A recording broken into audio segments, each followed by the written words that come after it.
At my baby party, Mill got really angry and said mean things to me. She even tried to pick a name for my baby, but then she caused a big problem and the police had to take her away. I'm 29 years old and married to my amazing husband, Gary. Right now, I'm pregnant with our first baby, which is really exciting. Gary and I have been together for a long time. We got married 4 years ago. We've been trying to have a baby for a while, and we were really happy when we found out I was pregnant 6 months ago. We've been through a lot together, but we always stick together. The news of our baby coming soon has made us really happy. Every day gets us closer to meeting our little one, and we're so excited. Being pregnant has been a mix of emotions for me, from the excitement of finding out to those sweet times when you feel the baby moving in your belly. Gary has been amazing through it all. He's come to every doctor's appointment. We've read parenting books together, and he's helping decorate the nursery for our baby. We're fully focused on getting ready for the baby now, talking about names, decorating the nursery, and making plans for the future. Gary can't wait to be a dad, and it makes me really happy. He's fully involved, helping out with everything we need to do before the baby arrives. We're facing the ups and downs of pregnancy together, enjoying every moment as we prepare to meet our little one. 2 months ago, we decided it was time to tell our family the exciting news about my pregnancy. We waited until after the first 3 months of pregnancy had passed, and we were sure everything was okay before telling them. We invited our parents, close family, and friends over for lunch. When they saw my growing belly, their faces lit up with happiness and surprise. My mom started crying tears of joy when she saw me and confirmed that I was pregnant. She understood why we waited to tell everyone and was thrilled to become a grandmother soon. But Gary's mom, Barbara, had a different reaction altogether. Instead of being happy about the news, she got really mad when she found out we hadn't told her about the pregnancy earlier. She felt left out and blamed me for not including her on purpose. Even when I tried to explain why we waited, she stayed angry and didn't want to talk to me anymore. Her unhappiness made the family gathering less joyful. During the night, she didn't talk to me at all. She also showed disrespect to my mom, who had always been nice to her before. While everyone else was chatting, Barbara just stared at her phone, clearly upset. She told everyone how she didn't know I was pregnant, and she felt like she missed out on time with her grandchild even before they were born. My husband and one of his brothers noticed how upset she was. As things got more tense, I felt like I couldn't take it anymore, so I went outside to calm down for a bit. My mom noticed I was upset and came to comfort me until I felt better and went back inside. When it was time for Barbara to leave, she made sure to say goodbye to me last. But she barely said more than a quick hi and bye. Later, when my husband walked them to their car, they ended up having a big argument, and I could hear it from inside. Barbara used the chance to complain about me, making things even more awkward. Luckily, everyone else had left by then, so it was just me, my parents, Gary, and his parents. Barbara was really mad and told my husband she couldn't believe I hadn't told her about the pregnancy sooner. My husband calmly explained that we waited until we knew everything was okay before telling anyone. The Barbara started yelling after hearing this. It was a difficult conversation. Barbara, I should have known about our grandchild right from the start. Gary, Mom, it wasn't about who deserves to know. We both decided together. She just wanted to be careful. Barbara, careful? I'm her mother-in-law. She should have trusted me. It's all her fault. At this point, my husband got really mad. He had been holding back, but when his mom kept blaming me, he got angry. He told her firmly that it wasn't just my decision, it was ours. He said if she was blaming me, she should blame him too. He told her to stop overreacting and get over it. Barbara said he should see things clearly and not let me control everything. She said as his mom, she should have known first about her grandchild. But my husband didn't back down. He told her to stop attacking me and said he loved her, but she needed to leave and calm down before she said something she'd regret. As Barbara walked away, my husband looked frustrated and disappointed. I didn't realize tears were running down my face. Her words hurt me a lot. Gary noticed I was upset and quickly comforted me, leading me back inside. My parents stayed back, sensing the tension until I felt better. Barbara didn't stop there. Later that night, I got a message from her, and I felt really anxious about what it would say. Her message said, "I'm really disappointed in you. You purposely kept important news from me, and I can't forgive that. I can't believe you didn't tell me about my grandchild right away. This isn't how a family should be, and it hurts me. Instead of saying sorry for what you did, you're causing problems between me and my son. Shame on you." Her message made me feel really upset and angry. I showed it to Gary, and he was furious. He couldn't understand why his mom was being so mean and blaming me. Gary decided to call her and tell her not to send such mean messages because it made me feel worse. He even said he'd stop talking to her if she kept acting this way. Barbara seemed to listen to Gary's serious words. She changed her tone when faced with the idea of being cut off. Instead of admitting she was wrong, she suggested a solution. She said she'd forgive us if we let her throw us a baby shower. We were surprised by this sudden change and wondered why she was being so nice all of a sudden. She kept saying how happy it would make her to plan a big party for me and our baby, taking care of everything. Gary looked at me, wondering what to do, but I wasn't sure if Barbara's sudden change was genuine or just a way for her to control the situation. Even though I wasn't sure about it, Gary, always trying to keep things peaceful, thought we should consider his mom's offer. I told Gary I was worried that accepting her offer might make her think her behavior was okay. Gary understood what I meant, but he hoped that letting his mom plan the baby shower could help fix things and make our family happier before the baby came. I didn't really like the idea, but I agreed to it because Gary thought it might help. He told his mom she could plan the baby shower. She was really happy and thanked us for letting her do it, but I thought she would ask me about what I wanted for the baby shower too. The baby shower was still a month away, and I expected we'd work out all the details together. But I was disappointed to find out that my mother-in-law had taken charge without asking anyone, not even me. She bought decorations, picked games, and planned everything on her own. When my mom tried to talk to her about the baby shower, my mother-in-law said it was all set and would be a surprise for me. I felt really sad and frustrated because the event meant to celebrate me was being planned without thinking about what I wanted. On the day of my baby shower, there was a mix of excitement and nervousness in the air. I got to the banquet hall with my close friends, who were excited to celebrate the baby. When I walked in, I saw the decorations my mother-in-law picked out. There were lots of brown and beige balloons everywhere, like a safari theme gone wrong. I really didn't like it. The atmosphere I imagined was lively and colorful, but this felt dull. Things got even weirder when I saw a big banner near the entrance. It had a bunch of pictures of my husband when he was a baby with his mom, Barbara.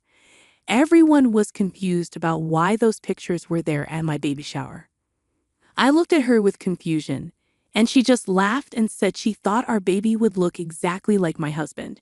She thought he was so cute as a baby and wanted to show everyone. I stared at her, wondering if she was serious. It seemed like she cared more about her memories as a mom than celebrating our new family member. As more people came, they looked confused or uncomfortable. The decorations and the big banner with my husband and his mom made the room feel awkward. It wasn't the happy and pretty baby shower I had imagined. I looked at some of my friends, and we silently shared our feelings of apology for what was happening. When my mom came in, she was shocked by the terrible decorations. She saw the big banner too, and I could tell she couldn't believe it. Instead of celebrating our baby, it seemed like it was all about my husband's childhood. My mom didn't say anything. She just walked over to the banner and took it down, showing she was determined to make things right. The room got quiet, and everyone looked at my mom as she took down the big banner that was taking over the celebration. I felt really thankful for my mom's support. My mother-in-law, who was talking to other guests, looked shocked when she saw my mom throwing the banner in the trash. She asked angrily, "What are you doing?" That banner was supposed to celebrate the baby and our family, but my mom stayed calm and said, "This party is about my daughter and her baby, not about showing off your achievements." Everyone around them stopped to watch this unexpected argument. My mother-in-law tried to take back control by saying, "I just wanted everyone to know I helped plan this party." She'd argued back, saying she just wanted to show how cute Gary was as a kid. But my mom didn't give in. She reminded Barbara that she begged to throw the baby shower after what happened last time. "This is about my daughter and her baby, not about you trying to take over," my mom said firmly. Everyone got quiet as they watched them argue. Barbara realized she wasn't getting her way and went back to talking to other guests with a fake smile. After the argument, the baby shower went on, and I tried to stay positive for my friends and family, even though there was still tension in the air.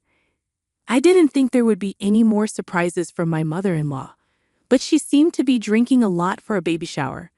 I couldn't really say anything to her about it though. We played some games, and slowly, everyone started to have fun.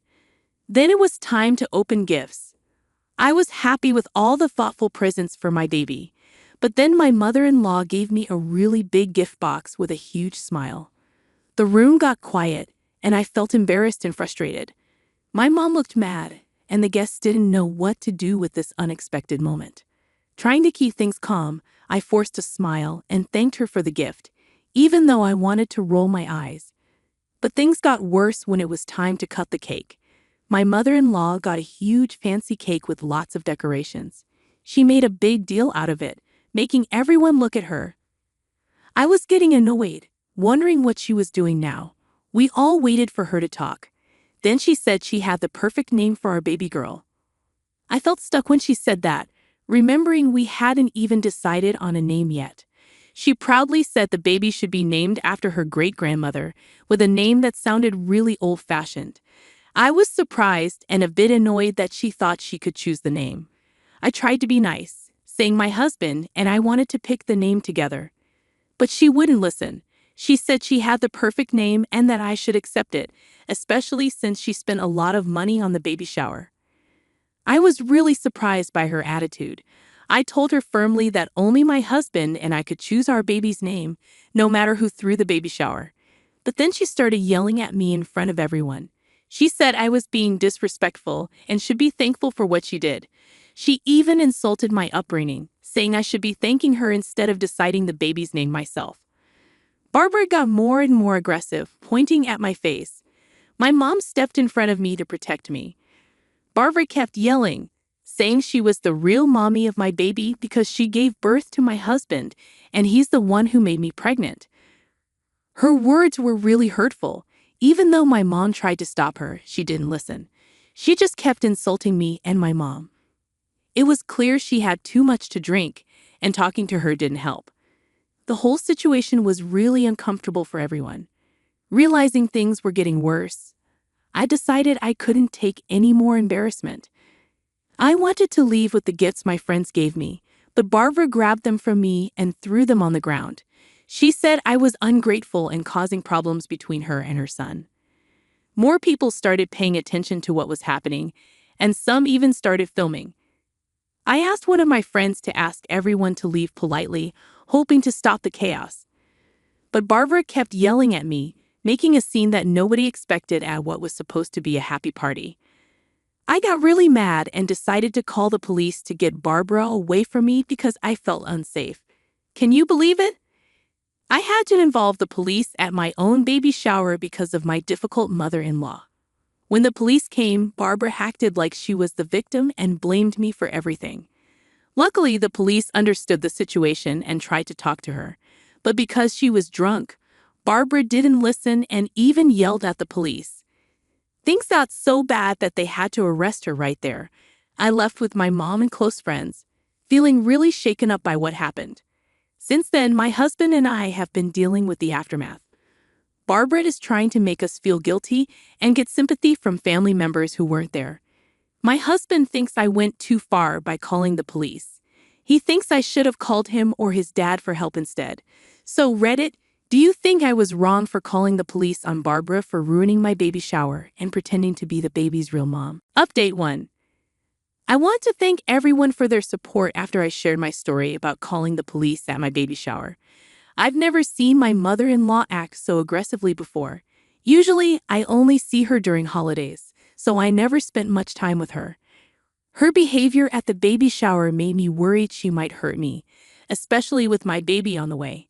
Since then, all the guests from the baby shower have reached out to support me. Some even sent videos of what happened, which I plan to show my husband. I'm going to talk to him seriously about what to do about his mom this weekend. Update 2. I showed the videos to my husband. We sat down and had a serious talk about what happened. I explained how his mom's behavior got worse from when she found out about the pregnancy to the baby shower. I told him about the yelling, accusations, and strange gifts. Then I showed him the videos and he looked shocked. Seeing what happened made him realize how serious it was. He apologized to me for not realizing how bad it was and agreed that calling the police was the right thing to do. I had no idea it was this bad. I'm really sorry you had to deal with all of that, he said, looking regretful and frustrated. He said he never thought his mom could act this badly because it didn't seem like her at all. He told me he was on my side and that my safety, especially during pregnancy, was really important to him. We talked about why his mom acted this way and how she always needed to be in control. Gary admitted he was worried about her behavior and agreed she went too far. I told him I didn't want anything to do with her after what happened at the baby shower. I said he could still talk to her if he wanted, but me and our baby wouldn't be around her until she got help for her behavior. Gary agreed, saying what his mom did was really wrong, and he was ready to cut ties with her too. I told him he didn't have to cut ties with his mom, but he said she disrespected me, so she shouldn't be part of our lives anymore. He knew her behavior wasn't just about the baby shower, but also about other problems. Gary promised to talk to his mom himself and tell her we didn't want her in our lives anymore. I asked him to warn her that if she showed up uninvited and tried to force me to accept her back, I would call the police again. Update 3. It's been a month since I last updated you all. Me and the baby are doing fine. I'm really excited to meet my child soon. Since my last update, we haven't been talking to Barbara. Gary talked to his parents, and his dad promised to talk to Barbara and make sure she respects our decision. Cutting ties with Barbara has changed our lives a lot. Without her drama and negativity, our home feels more peaceful. Now, Gary and I can focus on getting ready for the baby without worrying about Barbara causing trouble. Our friends and family have been really supportive during this tough time. My parents and close friends have been there for us, giving us strength and understanding. Even family members who didn't know how bad Barbara's behavior was have shown support after seeing the videos from the baby shower. Our journey isn't over, but this experience has made us stronger and showed us the importance of facing problems together. Cutting ties with Barbara wasn't an easy decision, but it was necessary for our happiness. There might still be challenges, but we're hopeful about the good things this decision brings. As we wait for our baby, we're focused on creating a loving and supportive family for us and our child. My mother's annual Christmas dinner had always been more of a performance than a family gathering. The crystal chandelier casting its golden glow over the mahogany dining table, the fine china plates perfectly arranged, the expensive wine poured into delicate glasses. It was all part of her carefully orchestrated show of family perfection. But this year was different. The usual tension that simmered beneath our polite smiles had turned into something heavier, darker. Grandma Rose's empty chair at the head of the table seemed to mock our pretense of normalcy. "Sarah, darling, how's the hospital?" My mother's voice carried that familiar note of pride as she addressed my older sister. "I heard you're being considered for chief of surgery." I took a slow sip of water, already knowing what would come next. Sarah's achievements had always been the centerpiece of these family dinners, each accomplishment displayed like another jewel in my mother's crown. "Actually, Mom," Sarah's perfectly manicured fingers tapped against her wine glass, her engagement ring catching the light. "I got the position last week. Youngest chief of surgery in the hospital's history." The table erupted in congratulations. My father beamed, my mother dabbed at her eyes with an embroidered napkin, and my younger brother Michael, the successful corporate lawyer, raised his glass in a toast. "To Sarah," he announced, continuing the Bennett family legacy of excellence. I stared down at my untouched dinner. fighting the urge to point out that saving their struggling investment firm last year through my anonymous consulting work was also quite an achievement. But they didn't know about that, just like they didn't know about my thriving international business consultancy or the fact that I'd helped 3 Fortune 500 companies avoid bankruptcy in the past year. No, to them, I was still just Olivia, the disappointment, the black sheep who'd refused to follow the prescribed path of medicine or law, the daughter who'd walked away from a promising position at their investment firm to start her own business. And what about you, Olivia? My mother's voice cut through my thoughts. Still doing that. What do you call it? Freelance work. The way she said freelance made it sound like I was selling handmade crafts at local fairs, rather than running a multi-million-dollar consultancy. I'm doing fine, Mother. I kept my voice neutral, years of practice helping me maintain my composure. Fine. Sarah's perfectly plucked eyebrows rose. At your age, you should be more than just fine. Remember when you left the firm? Dad gave you such a wonderful opportunity, and you just threw it away. I remembered that day clearly. I discovered serious discrepancies in the firm's accounting, tried to warn my father, but he dismissed my concerns. 2 years later, those same issues nearly bankrupted them. I'd stepped in anonymously through my consultancy to save them, but they never knew. Sarah's right. My mother sighed dramatically. If only you'd listened to us, you could have had a real career by now. Instead, she gestured vaguely at me, as if my entire existence was somehow lacking. Speaking of real careers, Michael chimed in, straightening his designer tie. My firm just landed the Maxwell account. $3 billion in assets. He smirked in my direction. But I suppose that's a bit beyond your scope, sis. How's your little consulting thing going? I thought about the confidential documents sitting in my home office, papers showing that the Maxwell account was actually being managed by my company, with Michael's firm handling only the basic legal work. But again, they didn't know that. It's going well enough, I replied softly, cutting into my salmon with deliberate precision. Well enough to afford that dress. Sarah's eyes flicked over my simple black sheath dress. I could take you shopping sometime. I know some lovely consignment shops. My dress was actually a hand-tailored piece from a small Parisian atelier, costing more than Sarah's monthly salary. But they didn't need to know that either. That's so thoughtful of you, Sarah, I murmured, fighting back a smile as I thought of the Channel bags gathering dust in my closet. The conversation drifted back to Sarah's accomplishments, Michael's cases, and my mother's social circle. I sat quietly, letting their words wash over me like background noise. My thoughts kept drifting to Grandma Rose, the only person in this family who'd ever really seen me. She passed away 3 months ago, but her last words to me still echoed in my mind. Patience, my dear. Sometimes the best revenge is letting them underestimate you until the perfect moment.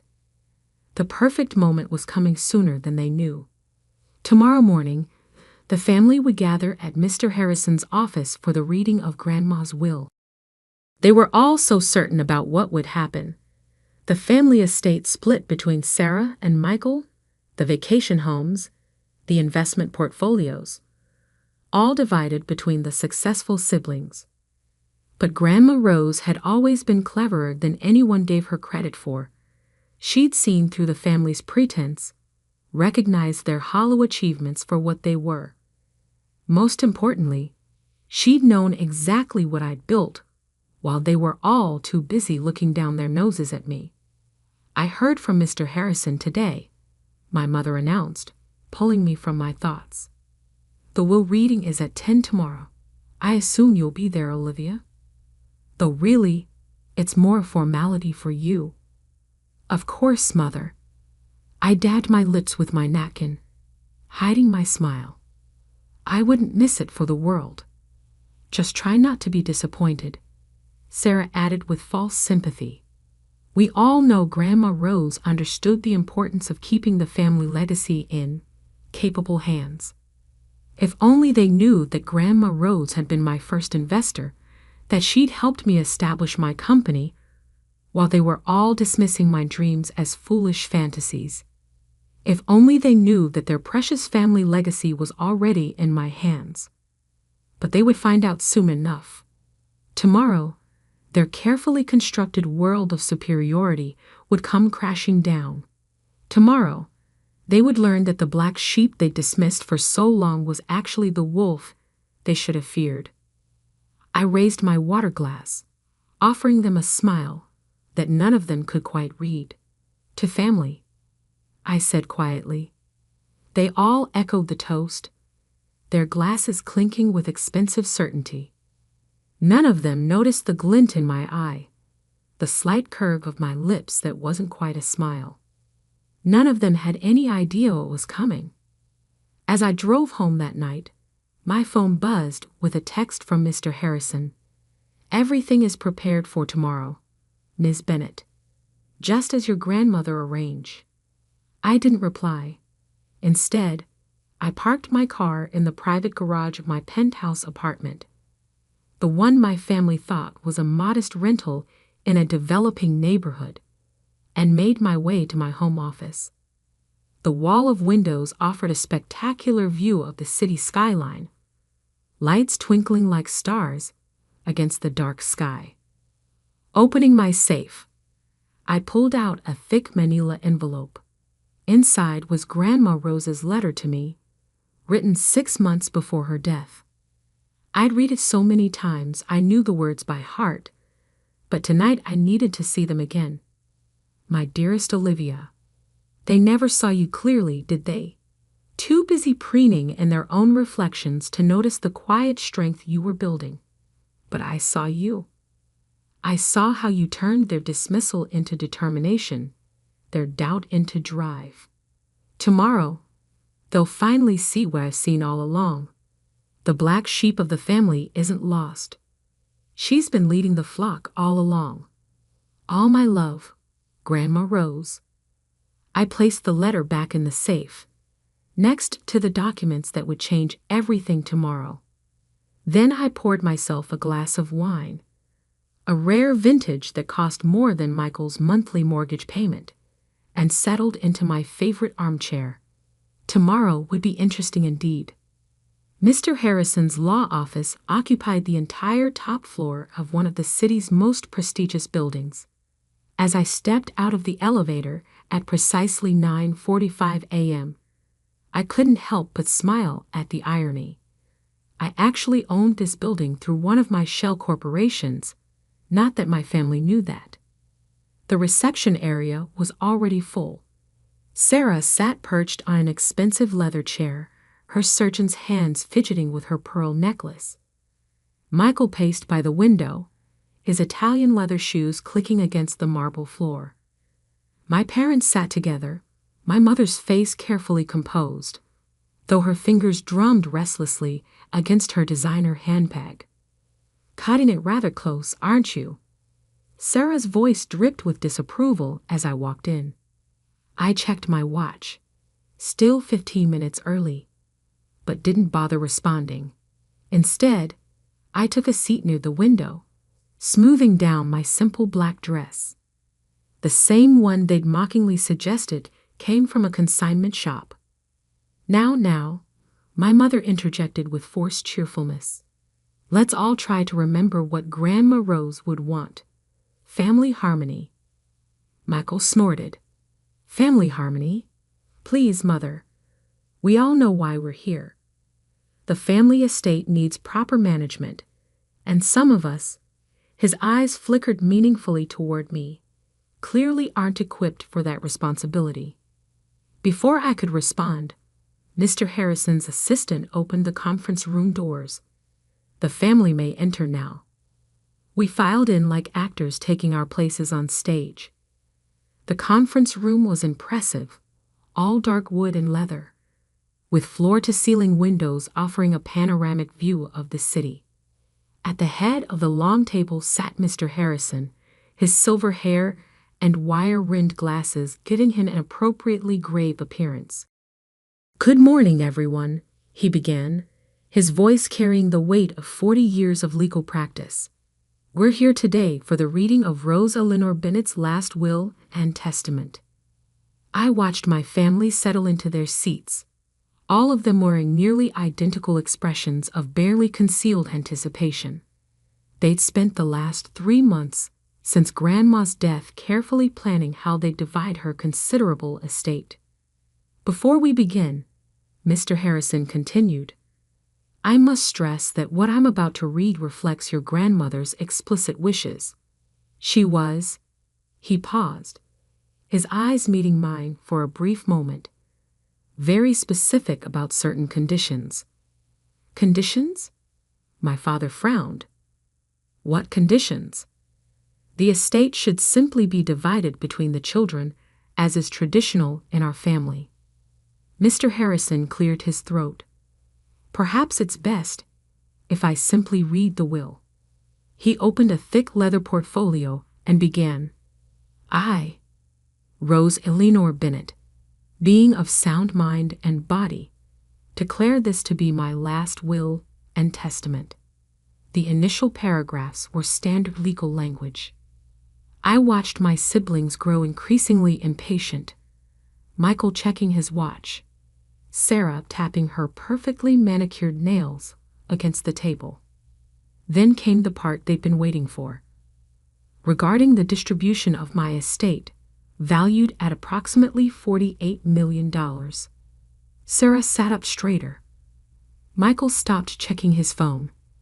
"I hereby declare that the entire estate, including all properties, investments, and assets, shall be placed under the sole control of my granddaughter, Olivia Bennett." The silence that followed was absolute. You could have heard a pin drop on the thick carpet. "What?" Sarah's voice came out as a strangled whisper. Mr. Harrison continued reading, his voice steady. "However, Olivia will have the authority to distribute portions of the estate to other family members, if and only if she deems them worthy. Her decisions in this matter shall be final and binding." "This is ridiculous," Michael exploded, jumping to his feet. "She can't do this." "I assure you, she can and did," Mr. Harrison replied calmly. "Furthermore, there's more." My mother had gone pale. "More?" "Yes," the will continues.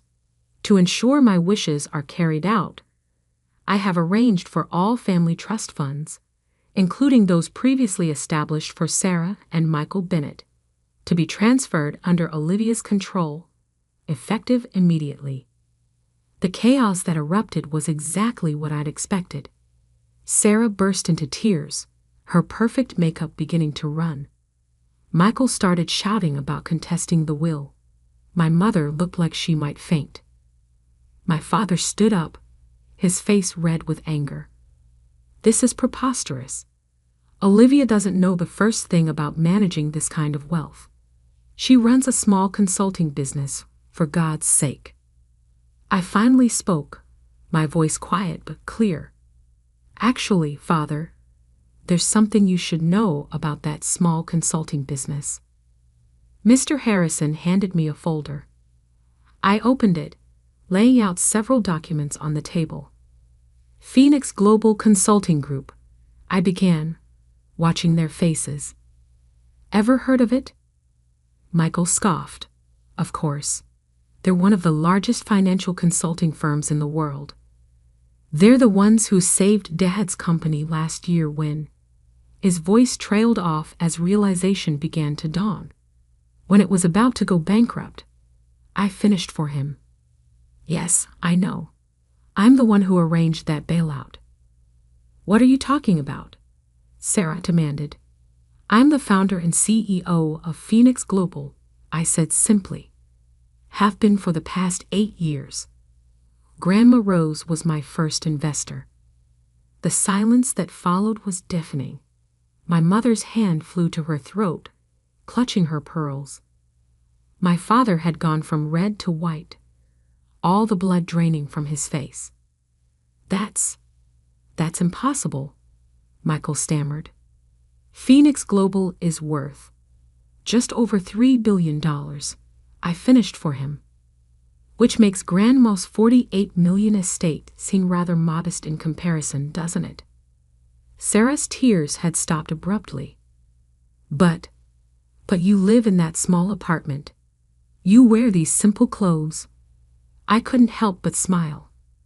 That small apartment is a penthouse that costs more than your house, Sarah. And this simple dress? It's custom made by the same designer who refuses to sell to you because you were rude to his staff last year. Why? My mother whispered. Why didn't you tell us? Would you have believed me? I asked quietly. You were all so convinced I was a failure, so certain I couldn't succeed without following your prescribed path. It was easier to let you think what you wanted.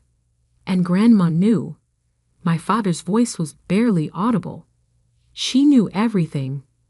I confirmed. She watched all of you dismiss me, underestimate me, mock my choices, and she watched me build something far beyond what any of you have achieved. Mr. Harrison cleared his throat. There's one final part of the will I need to read. Everyone turned back to him, still shell-shocked. To my family, he read, I leave you with this lesson. True success isn't measured by titles or appearances, but by character and determination. I've watched you all pride yourselves on your achievements, while belittling the quiet ambition of my beloved Olivia. Today, you learn how wrong you've been. The black sheep of your family has become the shepherd of your flock. I stood up, gathering my papers. Mr. Harrison will provide you all with documents detailing the new financial arrangements. I suggest you review them carefully. Your trust funds will remain intact, but there will be conditions. Conditions? Michael's voice cracked. What conditions?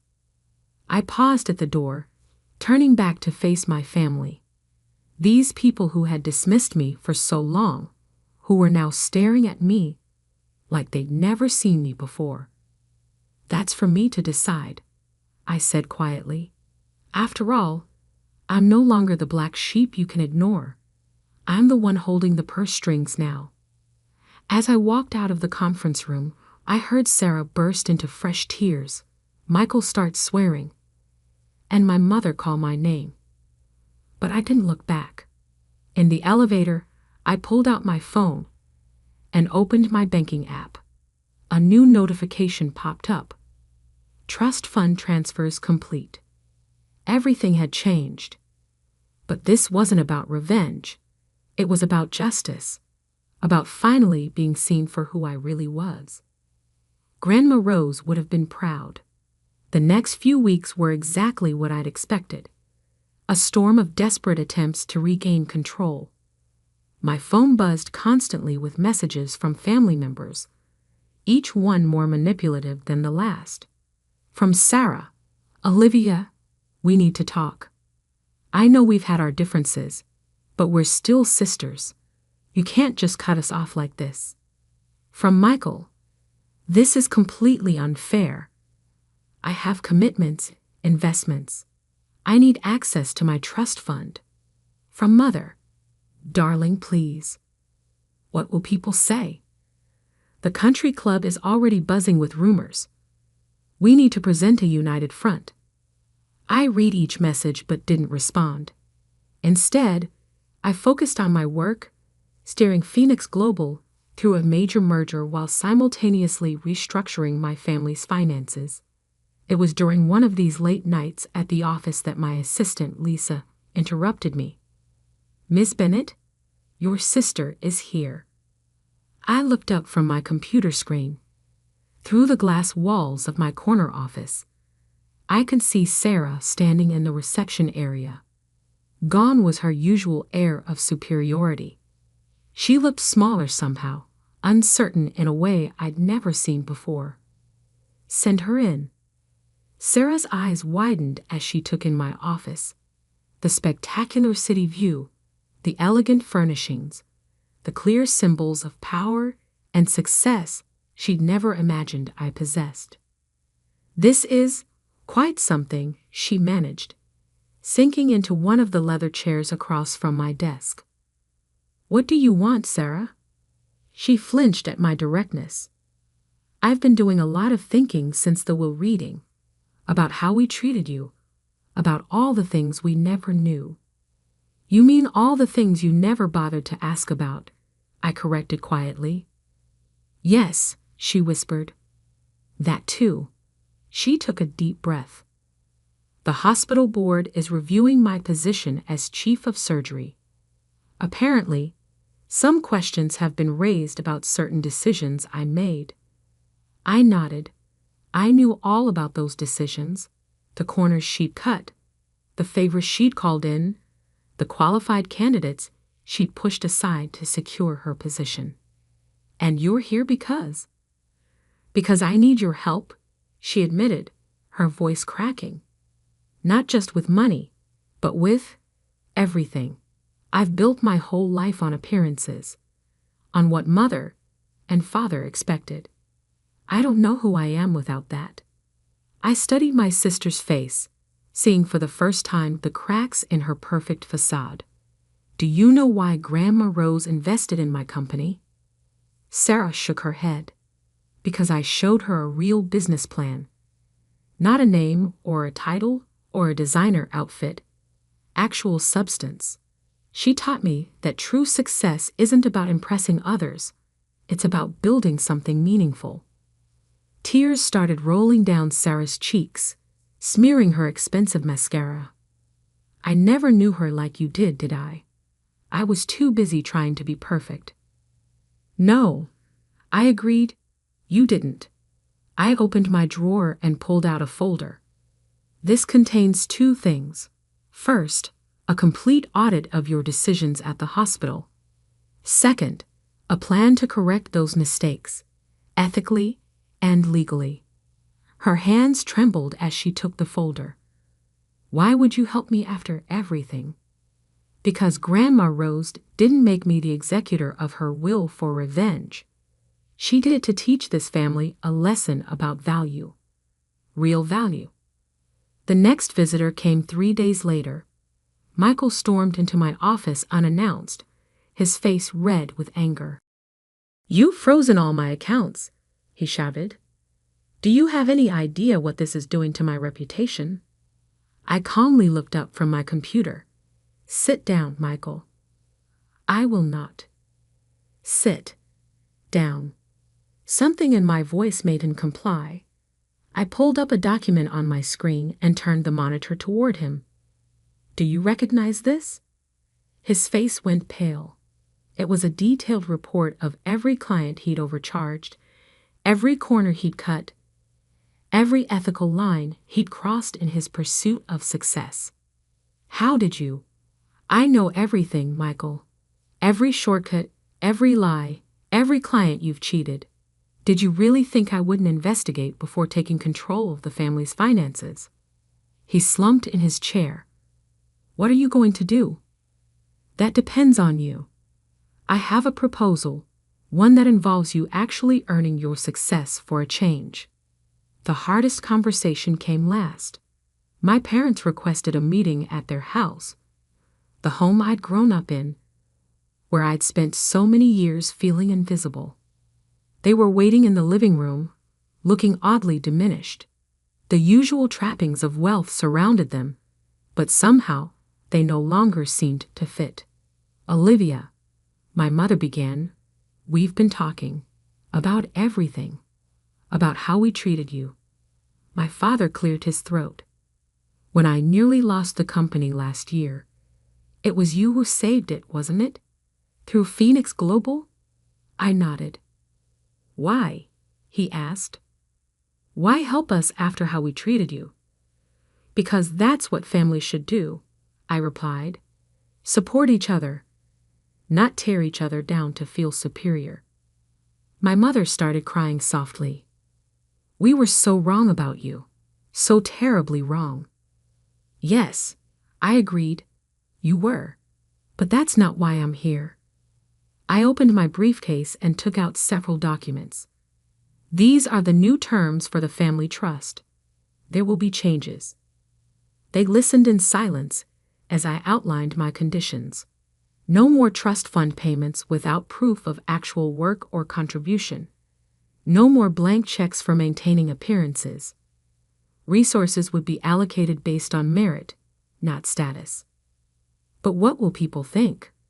My mother whispered. That's exactly the kind of thinking that got us here, I pointed out. It's time for this family to develop some substance behind the style. 1 month later, I stood in my office, looking out over the city lights. My phone buzzed with a text from Sarah. She was starting over at a smaller hospital, working her way up properly this time. Michael had accepted a junior position at a respected law firm, learning to do things the right way. My parents were adjusting to their new reality, slowly learning to value achievement over appearance. On my desk sat a framed photo of Grandma Rose, her eyes twinkling with that knowing look she always had. Next to it lay her final letter to me, the one I'd only opened after the will reading. My dearest Olivia, by now they know, not just about your success, but about the strength they never saw. Use this power wisely. Not for revenge, but for redemption.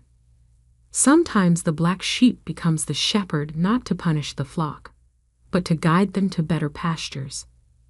You've built something remarkable, my dear. Now help them build something real of their own. All my love, Grandma Rose. I smiled, touching the letter gently. She had known exactly what she was doing, setting up this elaborate lesson. It was never about the money. It was about forcing my family to finally see the truth about success, value, and what really matters. My phone buzzed again. A message from Sarah. Meeting for coffee tomorrow? I could use some advice about this new position. I texted back, yes. And Sarah? Wear whatever you want. No designer labels required. Looking out at the city lights, I felt at peace.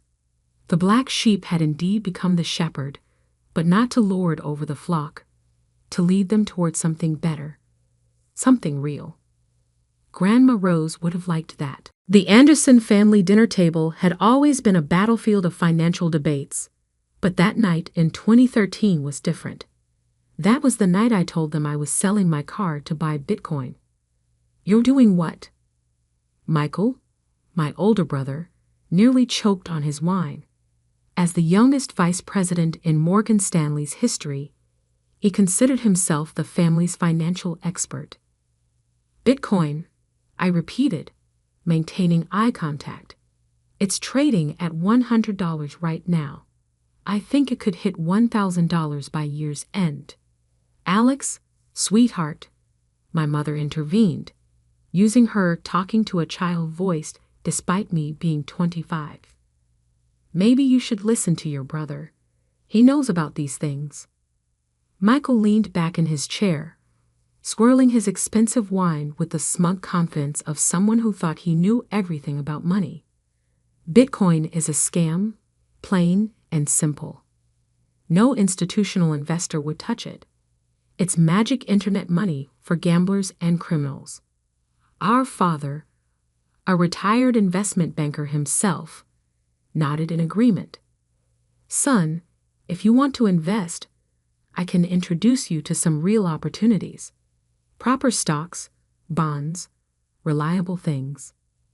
I looked around the table at my family, all of them so certain, so convinced of their traditional financial wisdom. Even my sister Sarah, who usually stayed out of these discussions, was shaking her head disapprovingly. I'm not asking for permission, I said quietly. I'm telling you what I'm doing. With your own money, fine, Michael scoffed. But don't come crying to us when you lose it all. The next day, I sold my BMW for $45,000 and put every cent into Bitcoin. My family thought I was insane. Michael made sure to remind me at every opportunity how reckless and naive I was being. But I wasn't just buying Bitcoin. I was studying blockchain technology, learning about cryptocurrency trading, and developing what would become next-gen crypto exchange. While my family saw only magic internet money, I saw the future of finance. Working from my small apartment, I spent 18 hours a day coding, learning, building. My first version of the exchange was crude, but it worked. I launched it just as Bitcoin hit $1,000, exactly as I predicted. Michael's response: a lucky guess. It's a bubble that'll burst any day now. By early 2014, my exchange was handling $100,000 in daily transactions. Small by traditional standards, but growing. I added more cryptocurrencies, improved the interface, enhanced security. Then came the call that changed everything. Alex, David Chen's voice crackled through my phone. I heard about your exchange from some friends in Silicon Valley. We should talk. David Chen, the legendary tech investor who'd backed some of the biggest names in Silicon Valley. He wanted to meet me. The meeting was set for the same day as our monthly family dinner. I showed up late, still buzzing from my conversation with David. "Sorry I'm late," I said, sliding into my usual seat. "Had an important meeting." "Oh?" My mother perked up. "A job interview? You know, Michael could put in a word at the bank." "Not exactly," I smiled. "A venture capitalist wants to invest in my exchange. $5 million for a 10% stake." The silence that followed was deafening. Michael broke it with a laugh. $5 million? For your little Bitcoin website? Alex, come on. No serious investor would. David Chen. I cut him off. You know, the guy who backed PayPal and Stripe? That David Chen.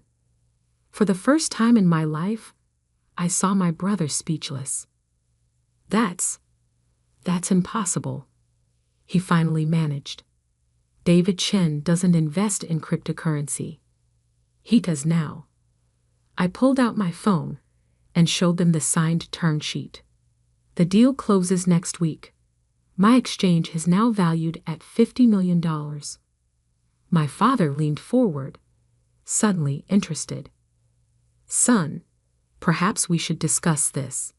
I have some experience with venture capital deals." "No need," I interrupted. "The lawyers have already reviewed everything.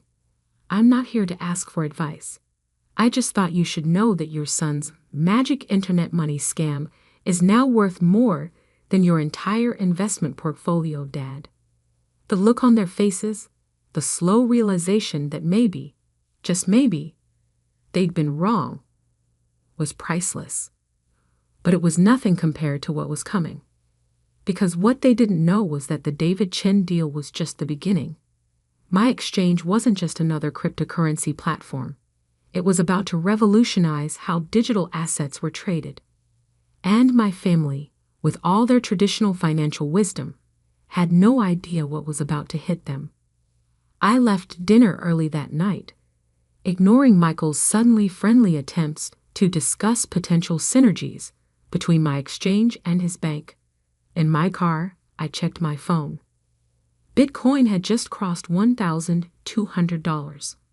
My initial $45,000 investment was now worth over $500,000. But more importantly, my exchange was processing over $1 million in daily transactions. Back in my apartment, still the same modest place I'd lived in for years, despite my growing wealth, I opened my laptop and stared at the code for our newest feature. Something that would change everything: institutional-grade trading tools for cryptocurrency. Michael and his banking friends thought crypto was just for retail investors and criminals. They were about to learn how wrong they were. My phone buzzed. A message from David. Alex, the board loved your presentation. We're ready to fast-track the expansion. How soon can you launch the institutional platform? I smiled, thinking about Michael's dismissive comments about magic internet money. 3 months, I typed back, just in time for the next family dinner. As I worked through the night, my mind wandered back to all the family dinners where I'd been lectured about real investing. All the times Michael had talked down to me about financial markets. All the times my father had tried to push me toward a proper banking career. They thought they knew everything about money, but they were about to learn that the future of finance wouldn't be found in their mahogany-paneled boardrooms or traditional trading floors. The future was being built in apartments like mine, by people they dismissed as dreamers and fools. And I was just getting started. 3 months passed in a blur of code, meetings, and sleepless nights. Next-gen crypto exchange wasn't just growing, it was exploding. Our daily trading volume had hit $100 million, and that was before launching the institutional platform. The morning of the next family dinner, I sat in my new office on the 50th floor of a downtown skyscraper, reviewing our latest numbers. Bitcoin had just crossed $5,000, making my initial investment worth over $2 million. But that was pocket change compared to what the exchange was now worth. Mr. Anderson? My assistant Emma poked her head in. Morgan Stanley is on line 3. Again. I smiled, knowing exactly who was calling. Let me guess. My brother? Yes, sir. He's called 4 times this morning. Keep taking messages. I turned back to my screens, watching the trading volume tick up. Michael could wait.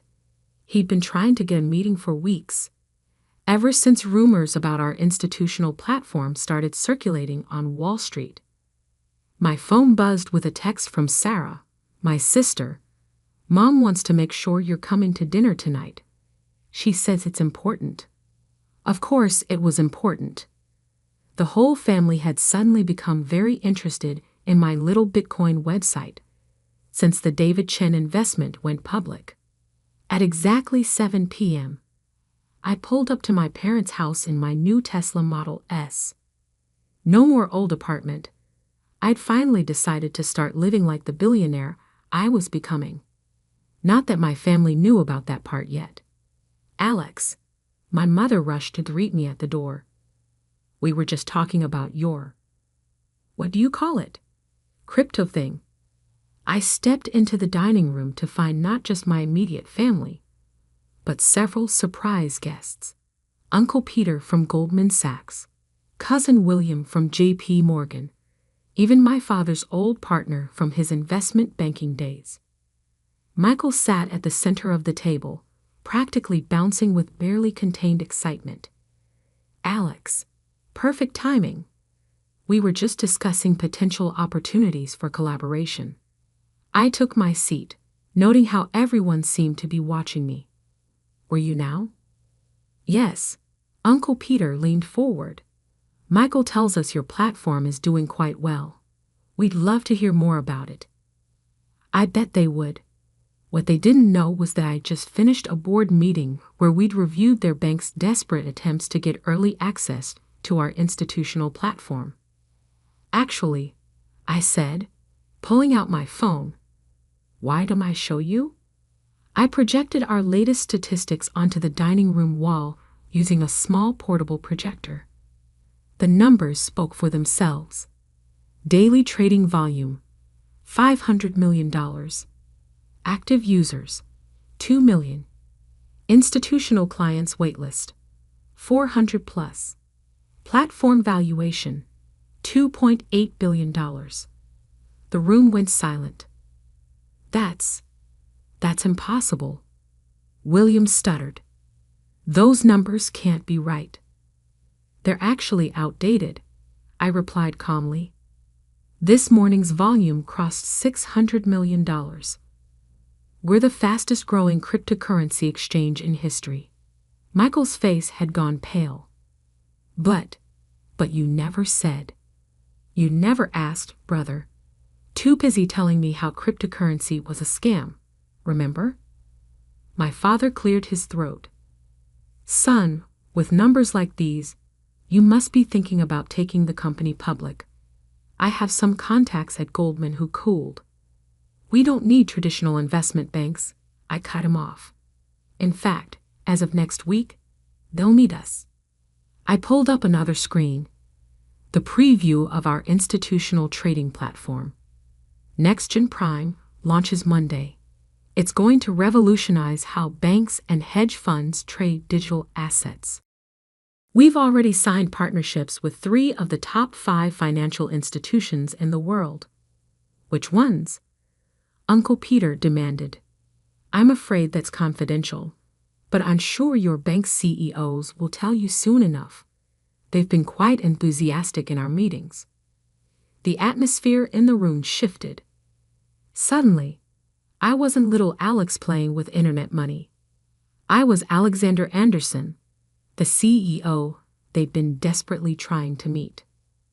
Now, I continued, I understand several of your institutions have been trying to schedule meetings about potential partnerships. Nods around the table. Those requests go through our institutional sales team, just like everyone else's. No family shortcuts. Michael stood up abruptly. This is ridiculous. We're your family. We have decades of banking experience. You need our expertise. I laughed softly. Need your expertise? Michael, your bank's entire crypto trading desk has less daily volume than what our platform processes in an hour. What exactly could you teach me about this market? But the risks, the regulations, are all being handled by the best teams money can buy. Our compliance department is headed by the former chief of cryptocurrency enforcement at the SEC. Our security team includes top experts from the NSA and Israeli intelligence. And our trading infrastructure. I smiled. Well, let's just say it makes your bank systems look like they're running on Windows 95. My mother, trying to salvage the situation, jumped in. Darling, we're all so proud of your success. We just want to be involved. To help. Like you helped when I started. When I was working 18-hour days building this from scratch. When Michael was telling everyone who would listen that my business was a scam. Silence. I have a meeting with the Central Bank of Singapore tomorrow morning, I said, standing up. They're interested in using our technology to build their national digital currency platform. So if you'll excuse me. Wait, my father called as I reached the door. What? What's the company actually worth now? With all these partnerships and developments. I turned back, making sure to meet Michael's eyes. The latest private funding round valued us at $5.2 billion. My stake is just over 70%. The sound of my brother's wine glass shattering on the floor punctuated my exit perfectly. In my car, I checked my messages. 23 missed calls from various family members' banks. 5 urgent emails from Michael's boss. And 1 message that made me smile. Confirmation that Morgan Stanley CEO wanted to meet. I typed a quick response to my assistant. Schedule the meeting for next week, but make sure Michael is there. I want him to see exactly who he's been calling a fool all these years. As I drove away, I thought about how different things were from that first family dinner when I announced my Bitcoin investment.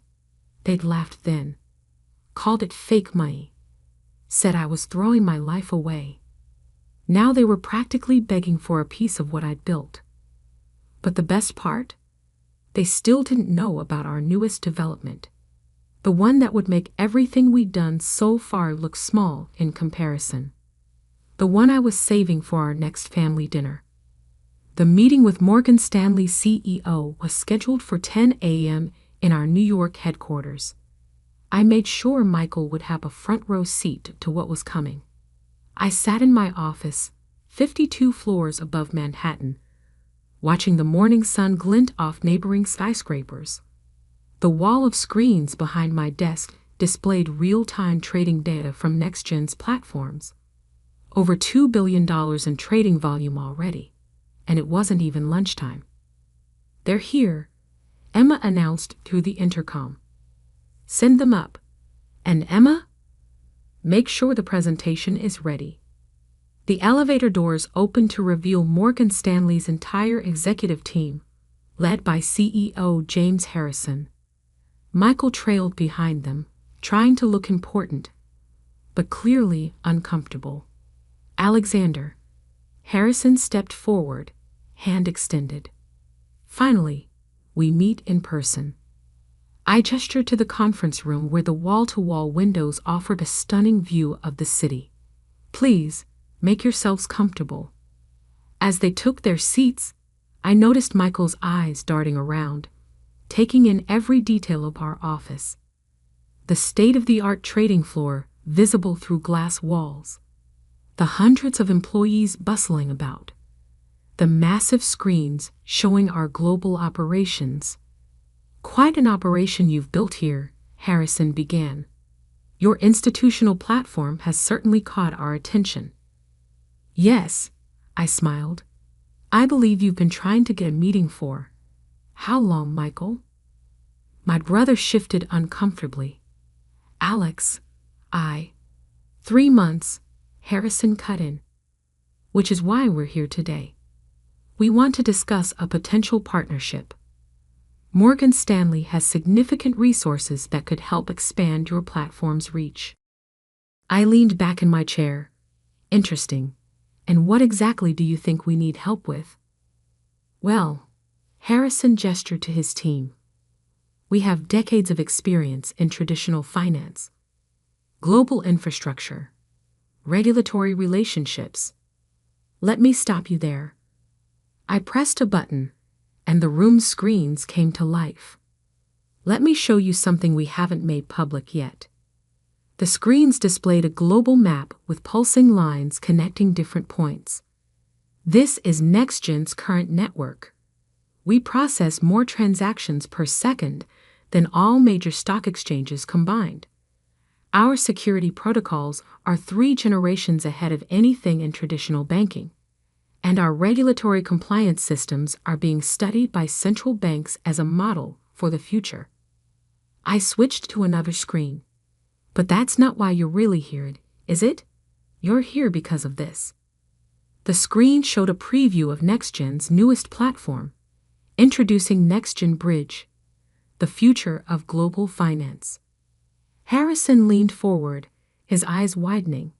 "Is that a fully integrated platform that bridges traditional finance with digital assets? Real-time settlement, cross-border transactions without intermediaries, complete integration with existing banking systems." I paused for effect. "And we've already signed exclusive partnerships with 3 major central banks." Michael stood up so abruptly his chair nearly toppled. "That's impossible. The regulatory requirements alone have all been approved." I finished for him.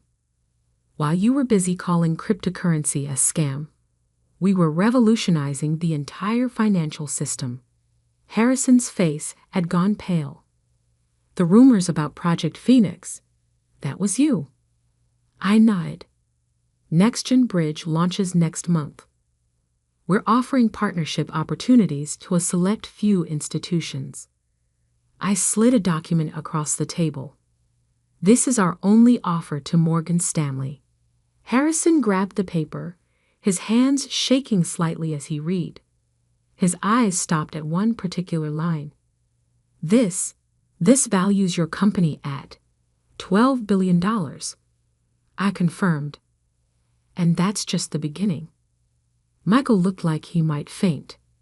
The brother who had mopped my magic internet money was watching his bank negotiate for scraps from my empire. The terms are non-negotiable, I continued. You have 48 hours to decide. After that, we move on to the next bank on our list.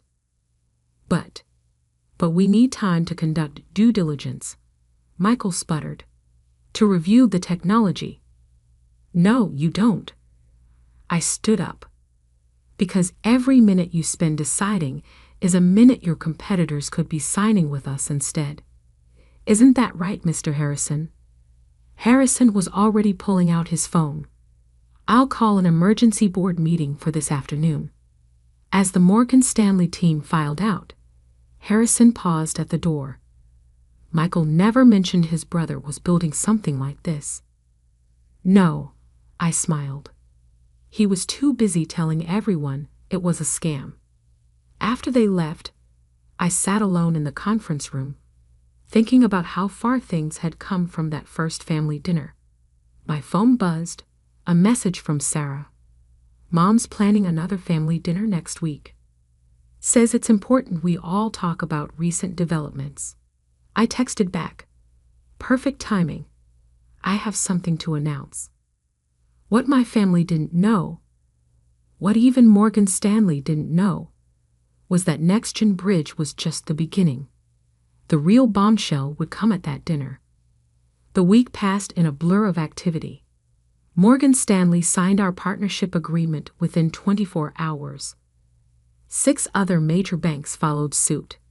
NextGen's valuation jumped to $15 billion. The night of the family dinner arrived. This time, I had my driver take me in the Rolls-Royce. Might as well embrace it fully. The usual suspects were all there, plus a few new additions. More interested family members who had suddenly remembered my existence. Alex. My mother hugged me tightly. We've been reading all about your company in the news. Why didn't you tell us it was so successful? You never asked, Mom. Too busy worrying about my poor life choices, remember? Michael sat in the corner, nursing a drink. He'd been demoted at Morgan Stanley after the partnership negotiations. Apparently, failing to recognize a revolutionary financial technology being built by your own brother wasn't great for a banking career. My father stood up, champagne glass in hand. I'd like to propose a toast to my son, Alexander, who has proven us all wrong and built something truly remarkable. Actually, I interrupted. I have an announcement to make first. All eyes turned to me. NextGen isn't just launching a new platform. We're going public next month. I paused, letting that sink in. Initial valuation estimates put us at $30 billion. My stake will be worth approximately $21 billion. The room erupted in chaos. Glasses dropped. People started talking all at once. But more importantly, I continued, raising my voice slightly, we're establishing the NextGen Foundation, a $5 billion initiative to fund technology education and entrepreneurship programs. That's wonderful, son, my father managed. Yes, is. And here's the interesting part. It's specifically aimed at funding innovators whose families don't believe in them. People like me, who have to sell their cars to fund their dreams because their own flesh and blood won't even listen. The room fell silent. The Foundation's first program, a scholarship for young entrepreneurs. The qualification essay topic. How did your family discourage your dreams? I stood up, straightening my jacket.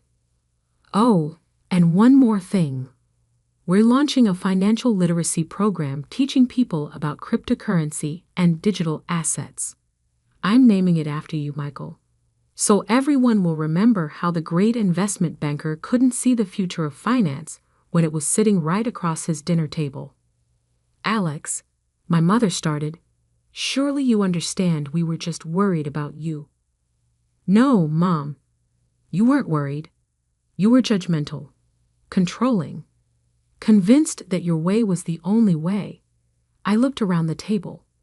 All of you were, and now you're all trying to get a piece of what I built despite you. I walked to the door, then turned back. The next-gen IPO is going to be the biggest in history, and none of you will get a single pre-sale share. Instead, I'm allocating those to young entrepreneurs who, like me, have families that don't believe in them. But we're family, Michael protested weakly. No, I replied. You're just people who share my DNA. Family supports each other. Family believes in each other. Family doesn't mock dreams or call innovation scams. I pulled out my phone and showed them one final screen. NextGen's new headquarters under construction. A 100-story tower that would dominate the city skyline. See that? I pointed to the location. It's being built right across from Morgan Stanley. Every morning, Michael, you'll look out your office window, assuming you still have an office, and see my name on the tallest building in this city. As I left, I heard the chaos erupting behind me, but I didn't look back. In my car, I opened my laptop to check the latest trading volume. $5 billion and counting. My phone buzzed one last time. A message from Sarah. They deserved that, and for what it's worth, I always believed in you. I smiled. Maybe one family member got it right. The next morning, I stood in my office, watching the sun rise over the city. The headlines were already rolling in about NextGen's IPO announcement. The financial world was in a frenzy. Emma came in with my morning coffee. Your brother's been calling again. Let me guess. He wants to discuss pre-IPO shares. Actually, she smirked, he wants to know if we're hiring. Apparently, Morgan Stanley is downsizing their traditional trading desk. I laughed. Tell him to apply online, like everyone else. As I looked out at the city, I thought about that first Bitcoin purchase. The car I sold. The dreams they mocked. The future they couldn't see. Sometimes success isn't just about proving others wrong. It's about proving yourself right. And sometimes the sweetest revenge isn't in the billions you make. It's in watching those who doubted you realize just how wrong they were. My phone buzzed again. Bitcoin had just hit a new all-time high. I smiled. The future of finance was here. And I owned it. I never expected an ordinary Tuesday evening to shatter everything I thought I knew about my family. I was at home, preparing dinner while my 5-year-old daughter, Sophie, colored at the kitchen table when my phone rang. My mother's voice trembled on the other end. Olivia, your father, he's had a heart attack. We're at Memorial Hospital. The world seemed to tilt beneath my feet. My father, Michael Bennett, had always been the picture of health. Running marathons at 60, eating organic before it was trendy, and lecturing us endlessly about the importance of exercise. A heart attack seemed impossible. I'm on my way, I managed to say, already reaching for my car keys. My husband James arrived within minutes to watch Sophie, giving me a tight hug before I left. He'll be okay, he whispered. Your dad's the strongest person I know. The drive to the hospital felt surreal. Memories flooded back. Dad teaching me to ride a bike. His proud smile at my college graduation. The way he cried when he walked me down the aisle. He had always been my rock, the one constant in a world of uncertainties. The emergency room was chaos. Nurses rushing past, monitors beeping, the sharp smell of disinfectant burning my nose. Mom sat in a plastic chair, her usually perfect makeup streaked with tears. She jumped up when she saw me, pulling me into a desperate embrace. They're running tests, she said, her voice muffled against my shoulder. He was at his office when it happened. Thank God his assistant recognized the symptoms and called 911 immediately. I held her tightly, trying to be strong even as fear clawed at my chest. Dad had to be okay. He was only 62, too young, too vital to be lying in a hospital bed. Hours crawled by. My younger brother Marcus arrived, his law firm suit wrinkled, his face drawn with worry. We sat together in tense silence, jumping every time a doctor walked past. Finally, around midnight, a tired-looking physician approached us. "Mr. Bennett is stable," he said, and I felt my mother sag with relief beside me. "He's asking to see his daughter. Just one visitor for now." Mom squeezed my hand. "Go. Tell him I love him." I followed the doctor through sterile corridors, my heels clicking against the linoleum floor. Dad lay in a private room, looking smaller somehow against the white hospital sheets. Tubes and wires connected him to various machines that beeped steadily in the dim light. "Hey, Daddy," I whispered, taking his hand. His skin felt cold. His eyes fluttered open, focusing on my face with an intensity that made me uncomfortable. "Olivia," he said, his voice hoarse, "I need to tell you something. Something I've carried for 30 years. Dad, you should rest. We can talk later." His grip on my hand tightened. "No, it has to be now. If anything happens to me, you need to know the truth." "What truth?" He closed his eyes for a moment, as if gathering strength. When he opened them again, they were filled with tears. "I'm not your biological father. Your mother doesn't know. No one knows except me and your real father." The world stopped. Blood rushed in my ears as I stared at him, certain I had misheard. "What are you talking about?" Dad reached beneath his pillow with trembling hands, pulling out an envelope that looked old and worn.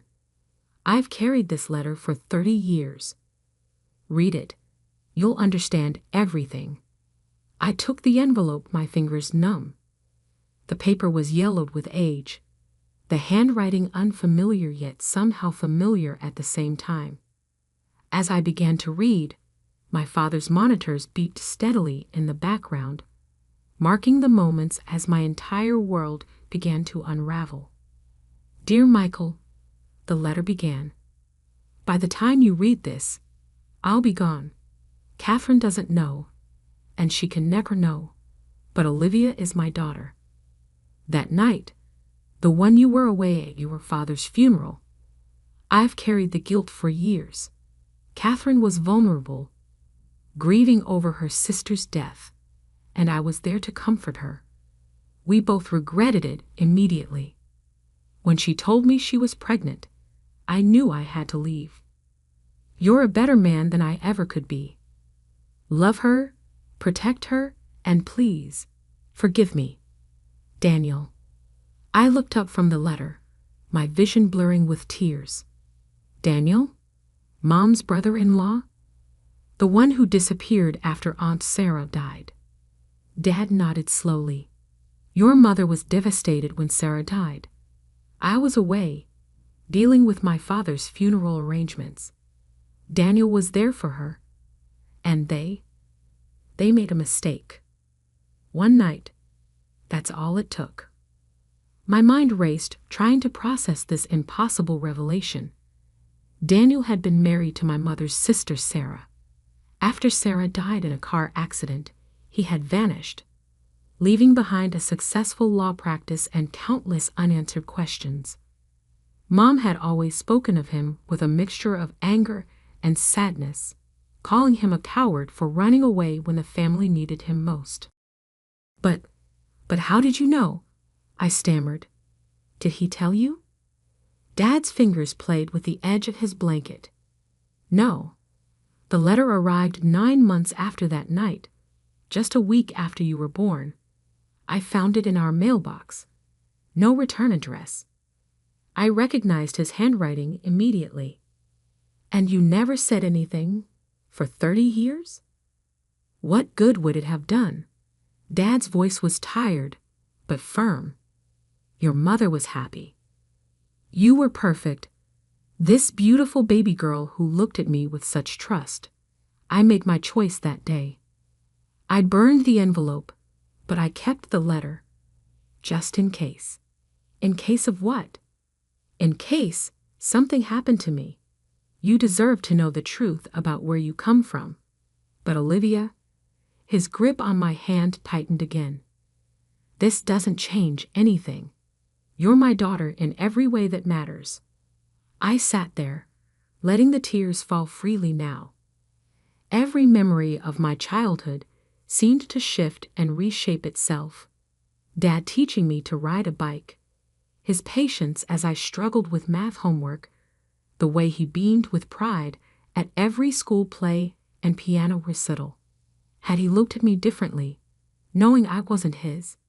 Had he searched my face for traces of another man? Does Marcus know? I asked suddenly, thinking of my younger brother. Dad shook his head. No one knows except me, and now you. A nurse appeared in the doorway. I'm sorry, but Mr. Bennett needs to rest now. I stood up, my legs shaking. The letter felt like it was burning a hole in my pocket. I'll be back tomorrow, I promised, leaning down to kiss his forehead. Olivia, he called as I reached the door. Whatever you decide to do with this information, know that I love you. I've loved you since the moment I first held you, and nothing will ever change that. I nodded, unable to speak, and fled into the hallway. Mom and Marcus looked up expectantly as I approached the waiting room. How is he? Mom asked, reaching for my hand. I looked at her face, the face of a woman who had no idea that her 3-decade-old secret was about to surface. She had no idea that her moment of weakness with her dead sister's husband had created me, or that her husband had carried this burden alone all these years. He's resting, I said quietly. The doctors say he'll be okay. But nothing would ever be okay again. As I drove home that night, the letter safely hidden in my purse, I knew that this was just the beginning. The truth had been set free, and its ripples would touch every corner of our lives. When I finally crawled into bed beside my sleeping husband, I couldn't stop thinking about choices. The choice Daniel made to run away, the choice my father made to love another man's child, and now the choice facing me. What to do with a truth that could destroy my family? Sleep eluded me as questions tumbled through my mind. Was Daniel still alive? Did he ever think about the daughter he abandoned? And most importantly, should I tell my mother the truth about what happened that night 30 years ago? Or should I protect her the way my father had chosen to do? The morning would bring more questions, more decisions. But for now, I lay in the dark, my world forever changed by a heart attack and a 30-year-old letter that had finally found its way into the light. The next morning, I sat at my kitchen table staring at old family photos spread across the surface. My daughter Sophie had just left for school, and James was at work, leaving me alone with my thoughts and a stack of memories that suddenly felt like lies. I picked up a photo from my 5th birthday party.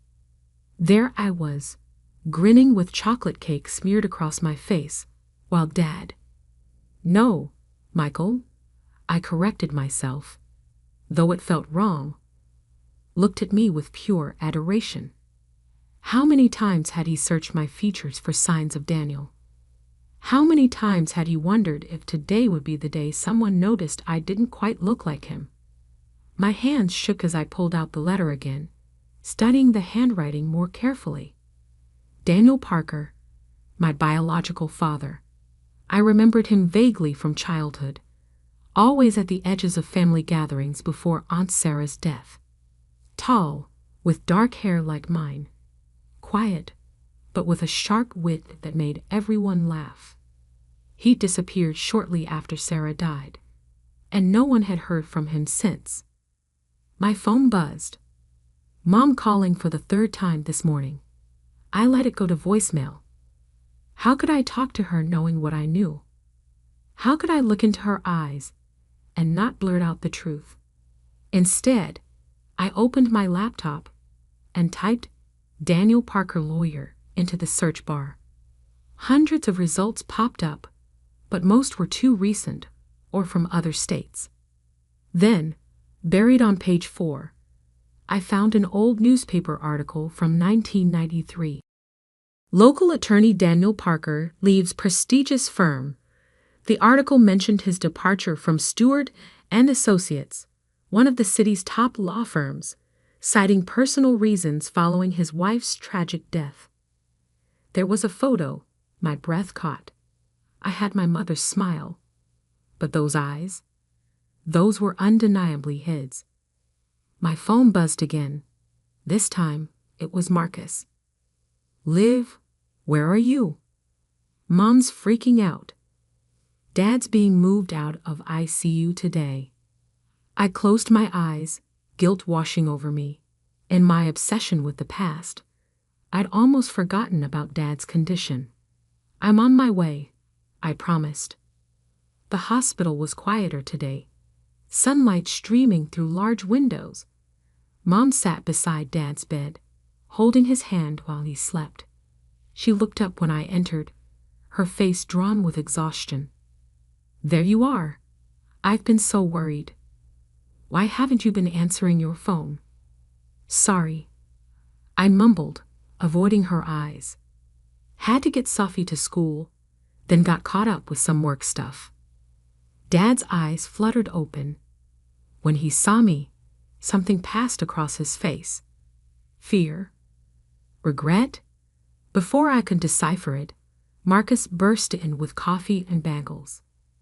Breakfast for everyone, he announced cheerfully. The doctor says Dad can start eating normal food today. I watched my mother fuss over the food, watched Marcus joke with Dad about hospital gowns, and felt like I was watching actors in a play. Did Marcus suspect anything? Would he hate me if he knew I wasn't really his full sister?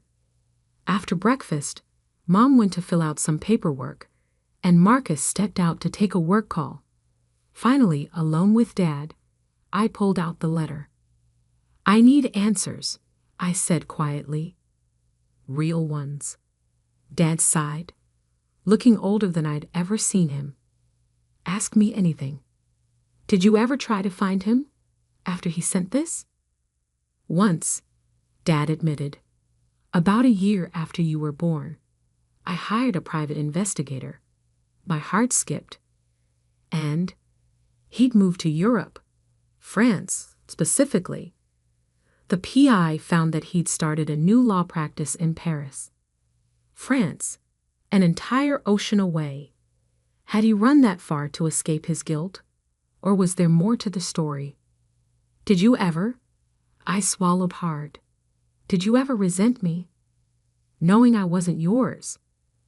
Dad's eyes filled with tears. Never. Not for a single moment. The day you were born, the nurse placed you in my arms, and you grabbed my finger with your tiny hand.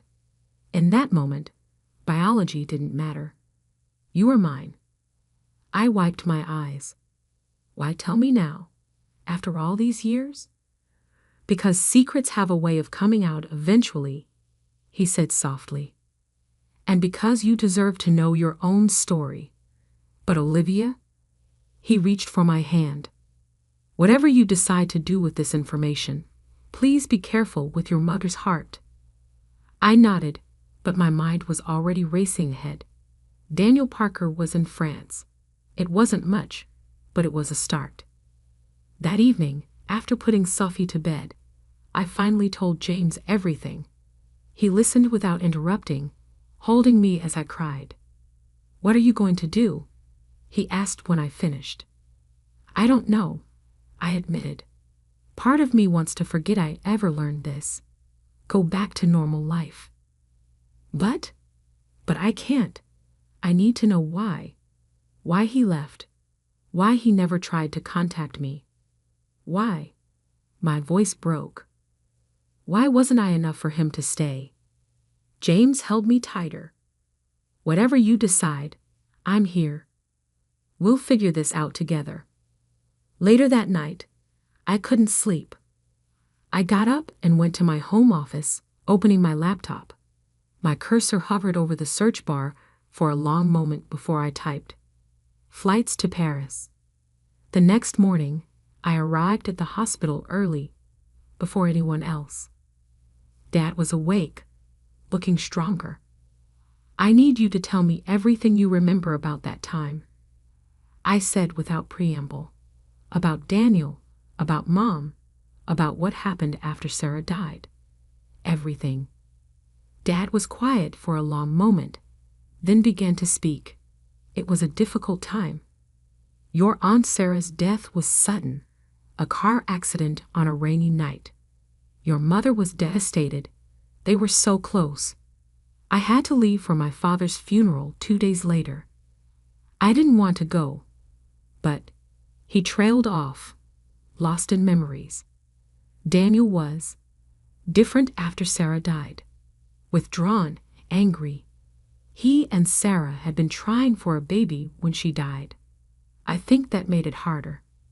"Did you ever suspect? About him and Mom?" Dad shook his head. "Never.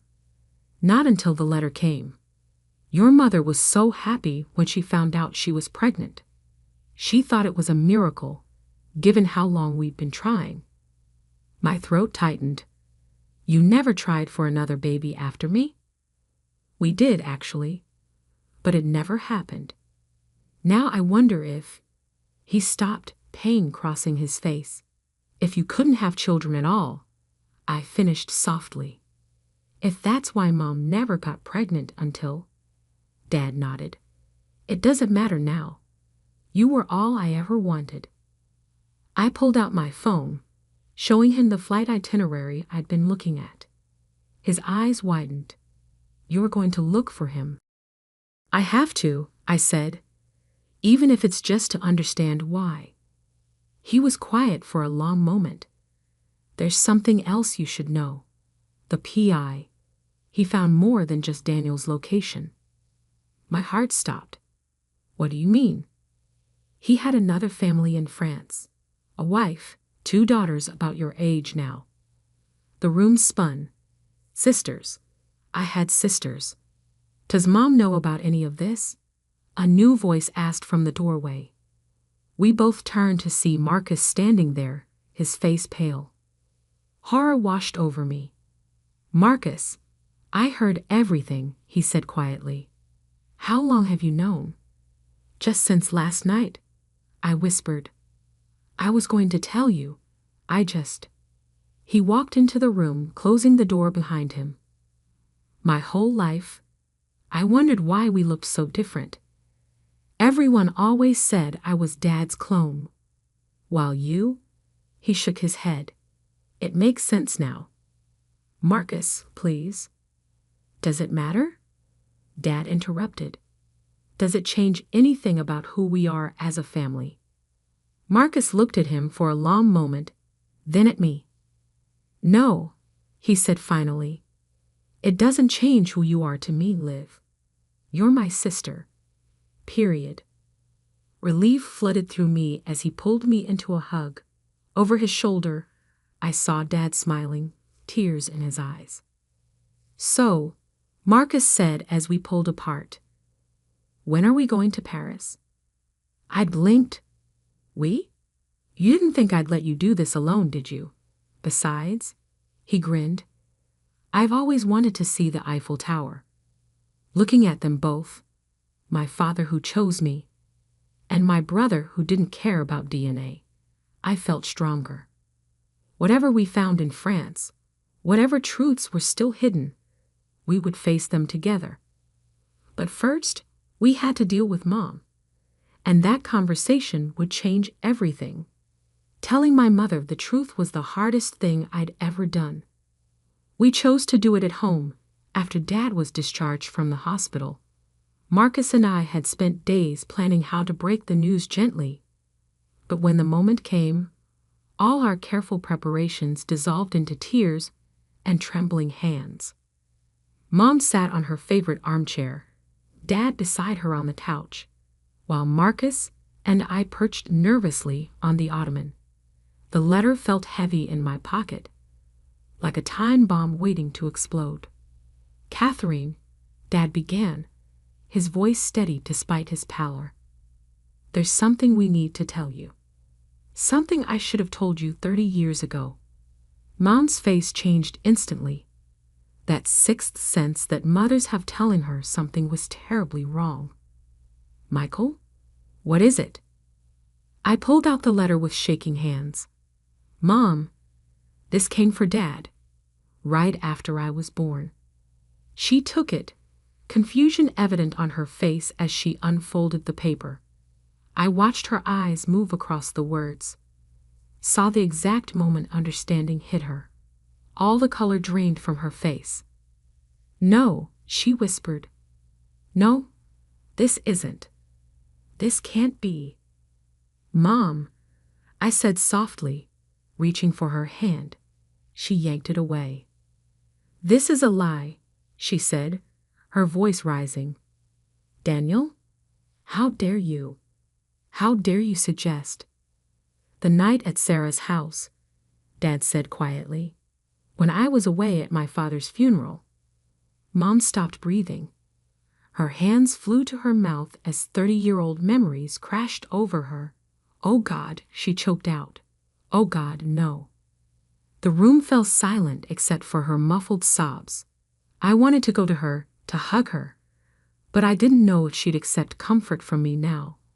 The living proof of her greatest mistake. "Why didn't you tell me?" she finally asked Dad, her voice raw. "All these years." "Because I loved you," he said simply, "and I loved Olivia. Nothing else mattered." Mom turned to me, really looking at me perhaps for the first time. "Your eyes," she whispered. "I always thought they looked like Sarah's, but they were his, weren't they?" I nodded, tears falling freely now. "Does he know? Did you find him?" "Not yet," Marcus spoke up. "But we know where he is. He's in France." Mom's head snapped up. "France? He has another family there," I said softly. "2 daughters." Mom started laughing, a horrible broken sound that turned into sobs. "Of course he does. Of course he built a new life while destroying ours." "Mom, he didn't destroy anything," I insisted. "Look at us. Look at our family. Our family."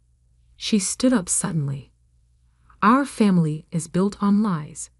Your father, Michael, he raised another man's child, while you what?" Dad asked. "While you loved her? While we raised her together? While we created a happy life?" "I need air," Mom gasped, heading for the door. "I can't. I need to think." We watched her go helpless. Dad started to rise, but Marcus stopped him. "Give her time," he said. "It's a lot to process." Mom didn't come home that night. She went to her sister Marie's house, leaving us all in a state of suspended animation. The next morning, I got a text from Aunt Marie. "She's okay. She just needs time." A week passed. Mom came home, but things were different. She moved through the house like a ghost, barely speaking, barely eating. She couldn't look at me without crying. Finally, I couldn't take it anymore. I cornered her in the kitchen one morning. "Mom, please talk to me." She turned away, but I grabbed her arm. "Mom, I'm still me. I'm still your daughter." "Are you?" she whispered. "How can you be, when everything I thought I knew about you was a lie?" "The only lie was biology," I said firmly. Everything else, every moment, every memory, every feeling, that was all real. She finally looked at me. Really looked at me. I loved him once, she admitted quietly. Daniel. Before he married Sarah. But he chose her, and I chose Michael, and we were happy. Then Sarah died, and everything fell apart. She sank into a chair, and I sat beside her. That night, I was so lost in grief, in pain. Daniel was there, and he understood because he was grieving too. It was just one moment of weakness. Do you regret it? I asked, not sure I wanted to know the answer. She reached out, touching my face. How could I regret anything that gave me you? We held each other and cried, 30 years of secrets washing away with our tears. 2 months later, I stood in front of an elegant townhouse in Paris' 16th arrondissement. Marcus stood beside me, holding my hand. We'd hired a private investigator who confirmed that Daniel Parker still lived here with his French wife, Isabelle. Ready? Marcus asked. I nodded, my heart pounding as I pressed the doorbell.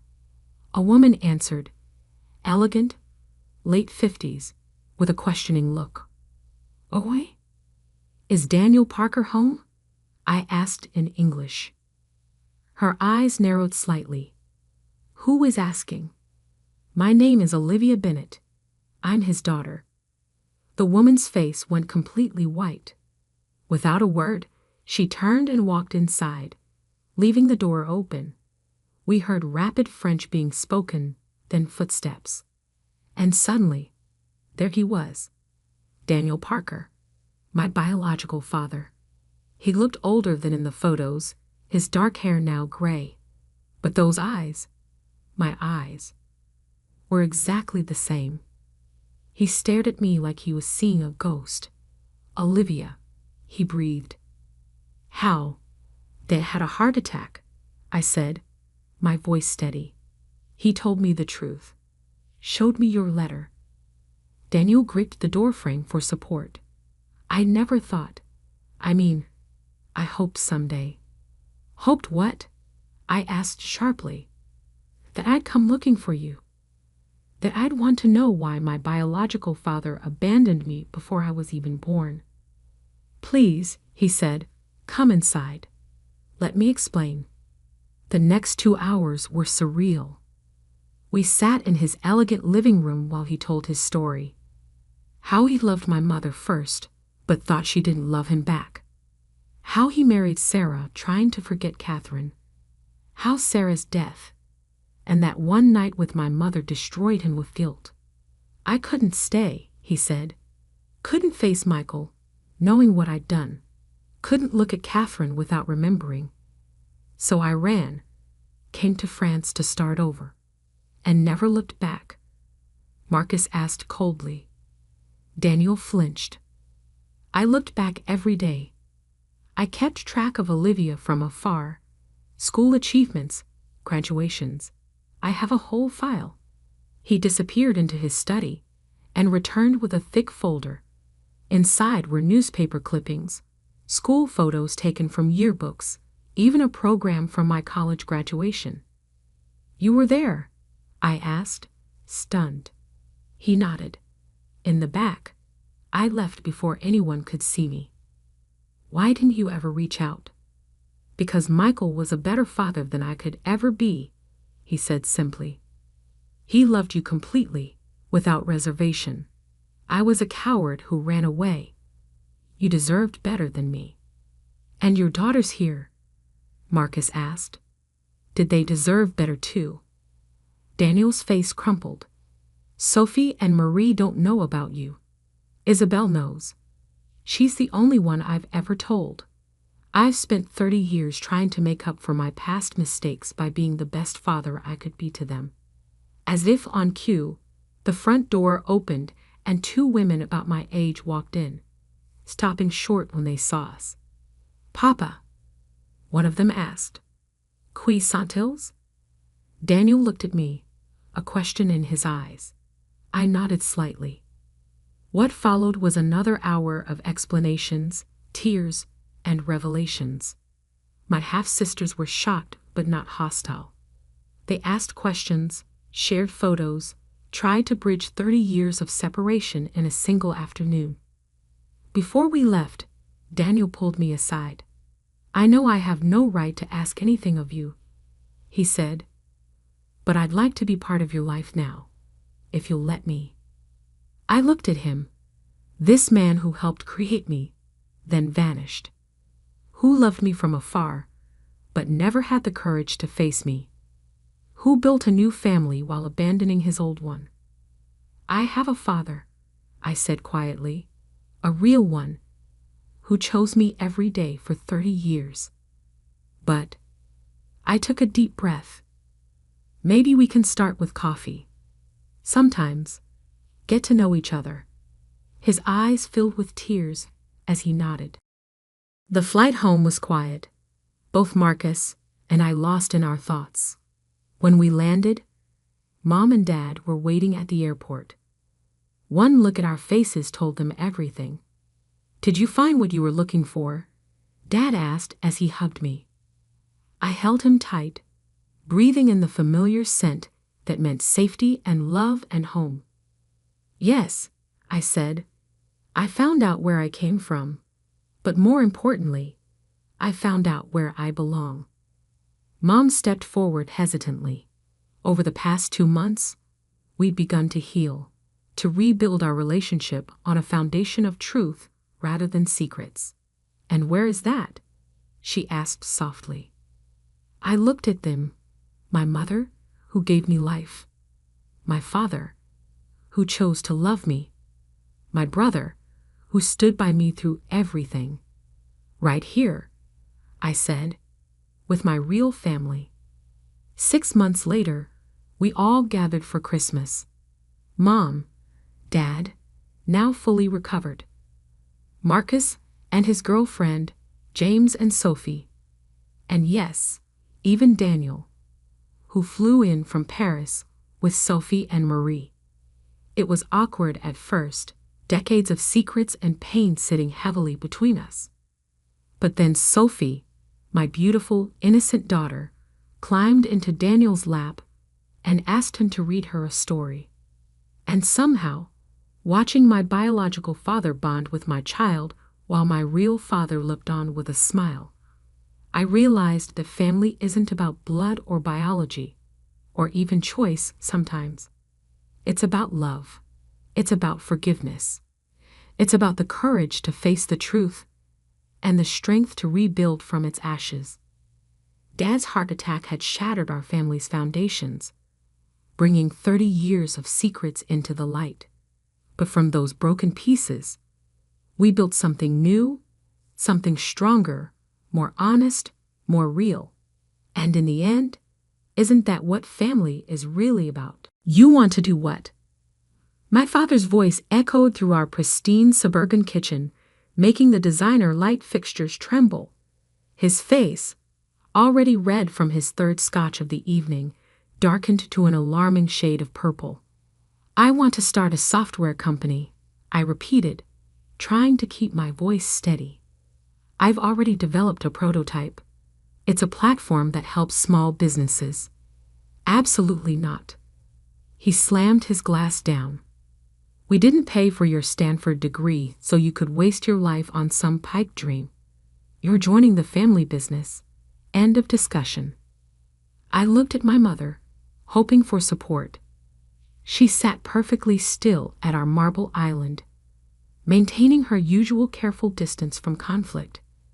The diamond tennis bracelet I'd given her for Christmas, bought with my savings from secret freelance coding jobs, glinted on her wrist.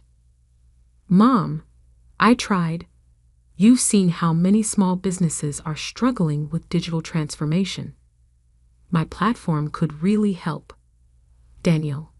She sighed, examining her manicure. Your father's right. This tech obsession of yours, it's not practical. Norton Industries needs you. The company's been in the family for 3 generations. What they really meant was that Norton Industries, our family's industrial supply business, was failing. They needed my programming skills to modernize their outdated systems, to help them compete in a rapidly digitizing market. But I had bigger dreams. I'm not asking for money, I said. I have savings. I just need some time. Time. My father barked out a laugh. You want time to play with computers while real businesses are at stake. While your sister is already making partner at her law firm. Ah yes, my perfect older sister Sophia. Harvard Law, youngest partner in her firm's history, married to a surgeon.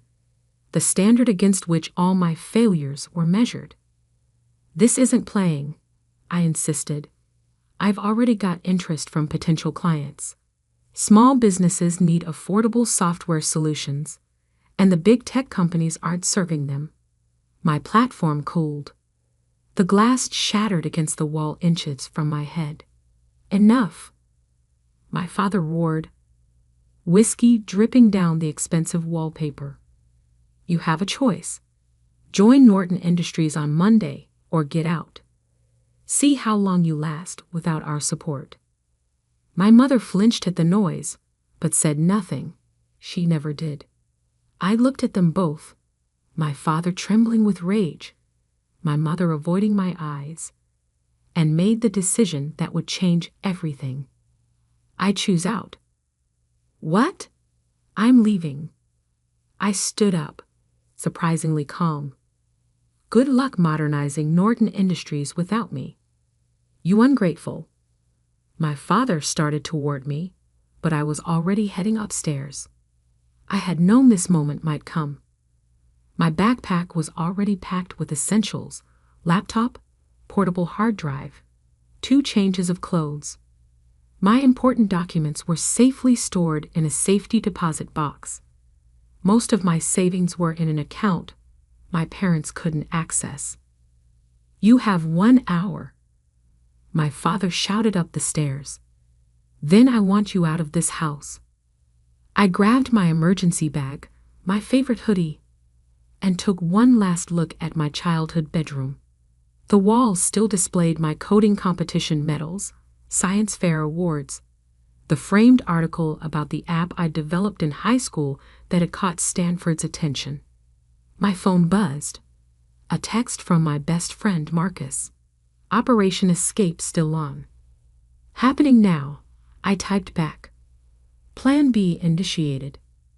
Marcus and I had gamed out this scenario months ago, when I first decided to pursue my startup dreams.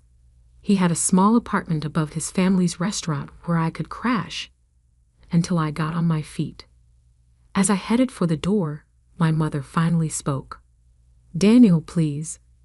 Be reasonable. Your father only wants what's best.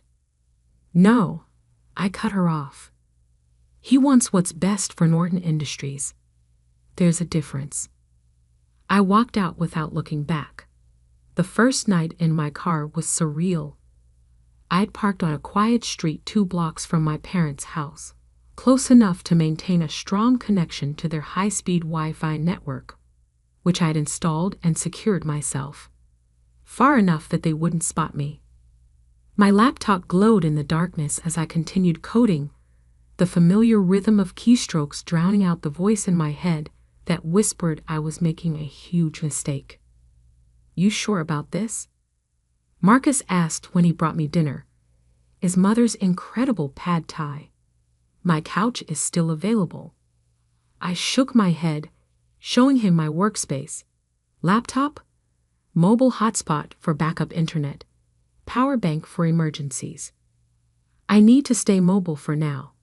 Can't risk them finding me and trying to force me back. He peered at my screen. What exactly are you building? I pulled up my prototype's interface. I call it Smart Start. It's an all-in-one digital platform for small businesses. Point of sale, inventory management, customer relationships, online presence. Everything they need to compete in today's market, but simplified and affordable. Like what your dad's company needs? Similar, but designed for smaller businesses that can't afford enterprise solutions. I thought of all the local shops I'd seen struggle and fail because they couldn't keep up with digital transformation. There's a huge market being ignored by big tech. Marcus nodded slowly. His family's restaurant still used paper order tickets and a cash register from the 1990s. How long until it's ready? Basic version? 2 months. I've got most of the core functions working. Just need to polish the interface and add some features. What I didn't tell him was that I was also secretly documenting everything wrong with Norton Industries systems. Every vulnerability, every inefficiency, every missed opportunity for digital innovation. Not out of spite, but because I knew that someday they'd need exactly what I was building. They just didn't know it yet. Life settled into a strange routine. During the day, I'd work from various coffee shops, buying the minimum necessary to justify using their space and Wi-Fi. At night, I'd park near my parents' house, using their high-speed connection to upload code and run complex tests. I lived on protein bars, coffee, and Marcus's family's leftovers. Showered at a cheap gym membership. Learned which parking lots were safe to sleep in and which to avoid. It wasn't comfortable, but it was productive. Without distractions, without my father's constant criticism or my mother's passive disappointment, I could focus entirely on building Smart Start. 1 week in, my sister Safia tried to intervene. "This is ridiculous, Daniel," she said when she tracked me down at my usual coffee shop. "You're living in your car to prove what? That you can be as stubborn as Dad."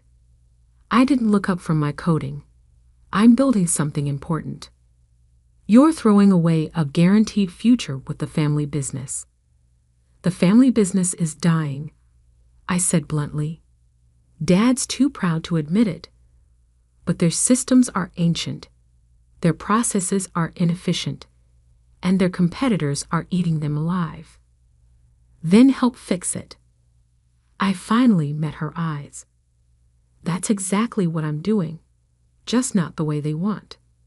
She left in frustration, but not before leaving a thick envelope on my table. Inside was $5,000 in cash with a note. "Don't be an idiot. Come home." I used the money to buy a better laptop and upgrade my development tools. The breakthrough came in month 2. I'd been approached by several small businesses interested in beta testing Smart Start. A local bookstore, a family-owned hardware store, a growing food truck business, all struggling with exactly the problems my platform was designed to solve. "This is exactly what we need," the bookstore owner said after I demonstrated the inventory management system. "QuickBooks is too complicated, and the custom solutions are too expensive. How much would this cost?" I quoted a price that made her eyes light up, deliberately lower than market rate, designed to build word of mouth. By month 3, I had paying customers. Small amounts, but steady income. Enough to rent a tiny studio apartment, though I kept it off the lease to stay under my parents' radar. Then came the call that changed everything. "Is this Daniel Norton?" The voice was professional, authoritative. "Yes. This is Charles Widener from Tech Fund Ventures. We've been hearing interesting things about your Smart Start platform." My heart stopped. Tech Fund Ventures was one of the most prestigious early-stage investors in the country. One of our portfolio companies mentioned your solution. Said it's exactly what the small business market needs. Would you be interested in discussing potential investment? I gripped my phone tighter, thinking of all the nights coding in my car, all the meals skipped to buy server time, all the doubts and fears pushed aside to pursue this dream. "Yes," I said, "I would definitely be interested." What I didn't know then was that this conversation would set in motion a chain of events that would not only validate my vision, but also bring me face to face with my family's business failures in a way none of us could have predicted.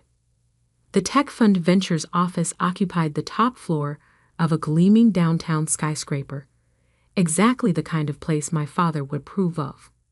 I adjusted my one good suit, bought secondhand for investor meetings, and tried not to look like someone who'd been living in his car 2 months ago. Charles Wagner was younger than I expected, maybe early 40s, with the relaxed confidence of someone who'd made his fortune in the first dot-com boom. "Walk me through it again," he said, gesturing to the conference room's massive display where my Smart Start demo was running. I pulled up the interface that had become as familiar as my own reflection. Small businesses are drowning in digital complexity.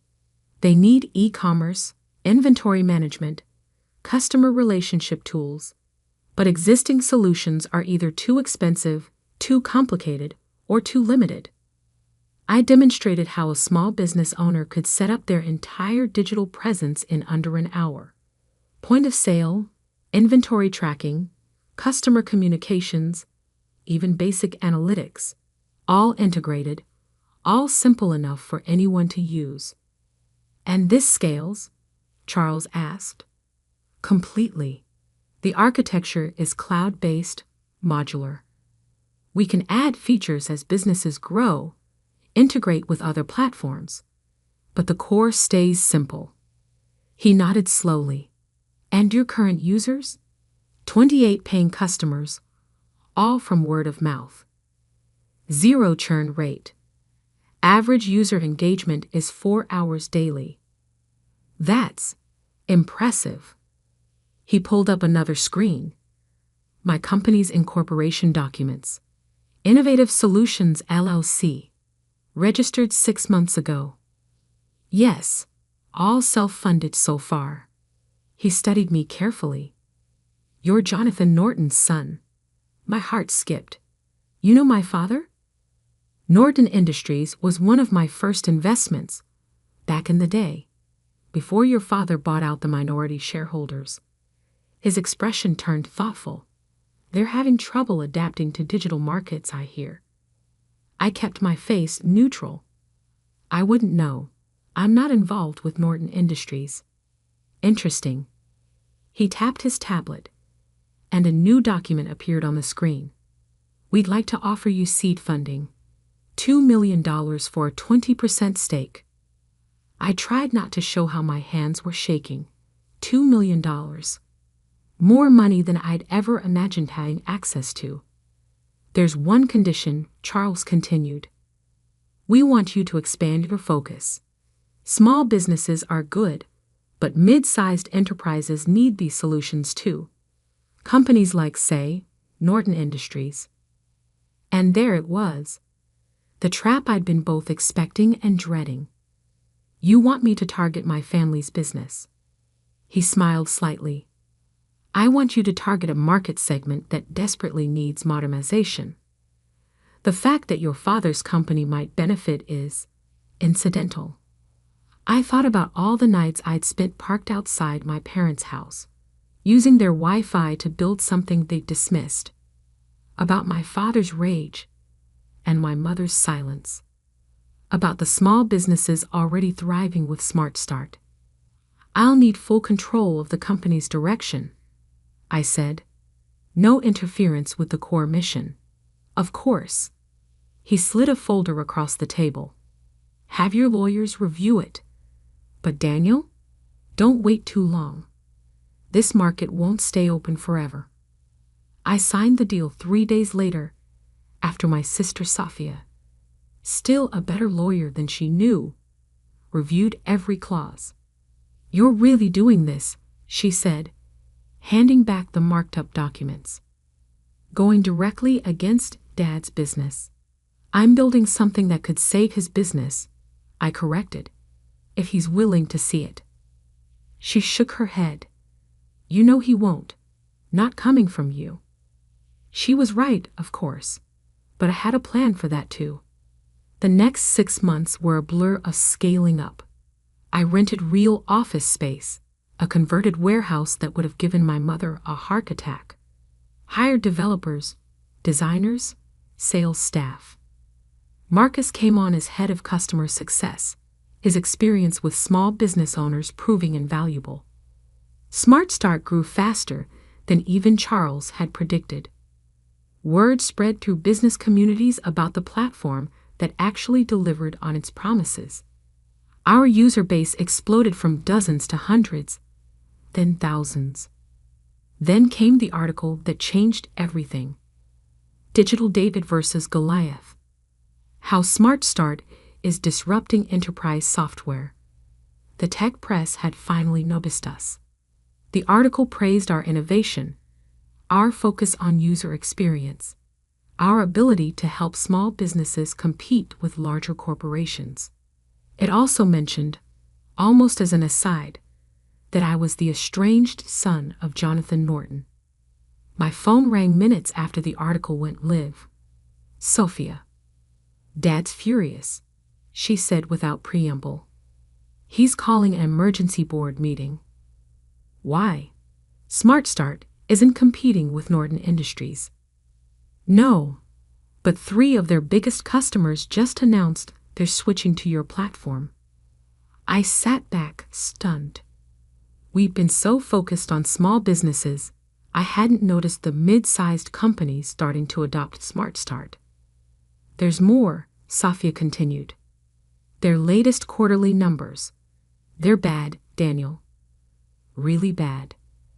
The board is talking about forcing Dad out if he doesn't modernize their systems. I pulled up Norton Industries' public financial reports. The numbers were worse than I'd imagined.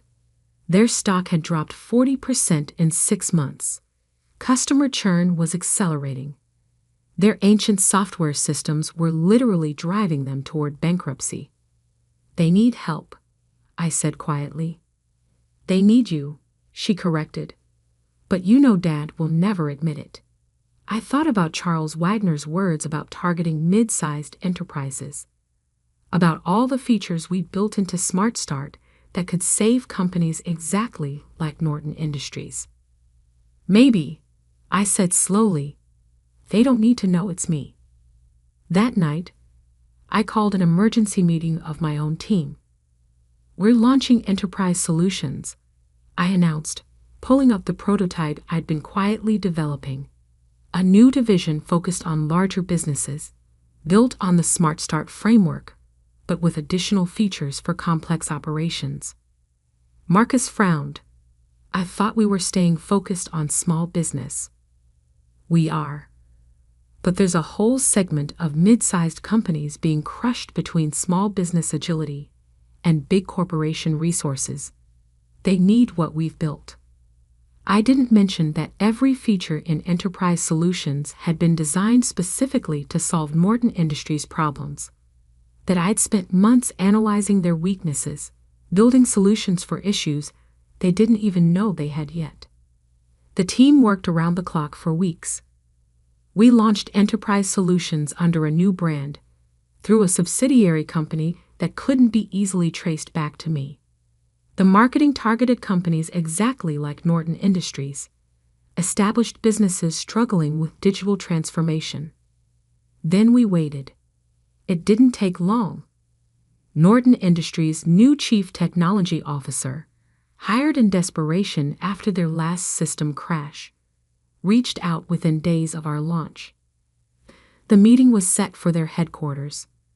I watched via secure video feed as our sales team, carefully chosen to have no connection to me, presented Enterprise Solutions to my father and his board. I saw the moment he realized this was exactly what they needed. Saw him fight against admitting it. Saw the board members' eager questions about implementation and pricing. The investment would be significant, our sales lead explained, but the potential return.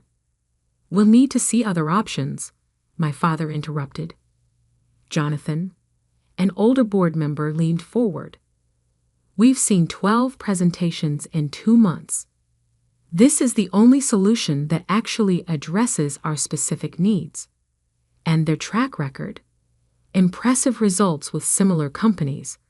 Another board member chimed in.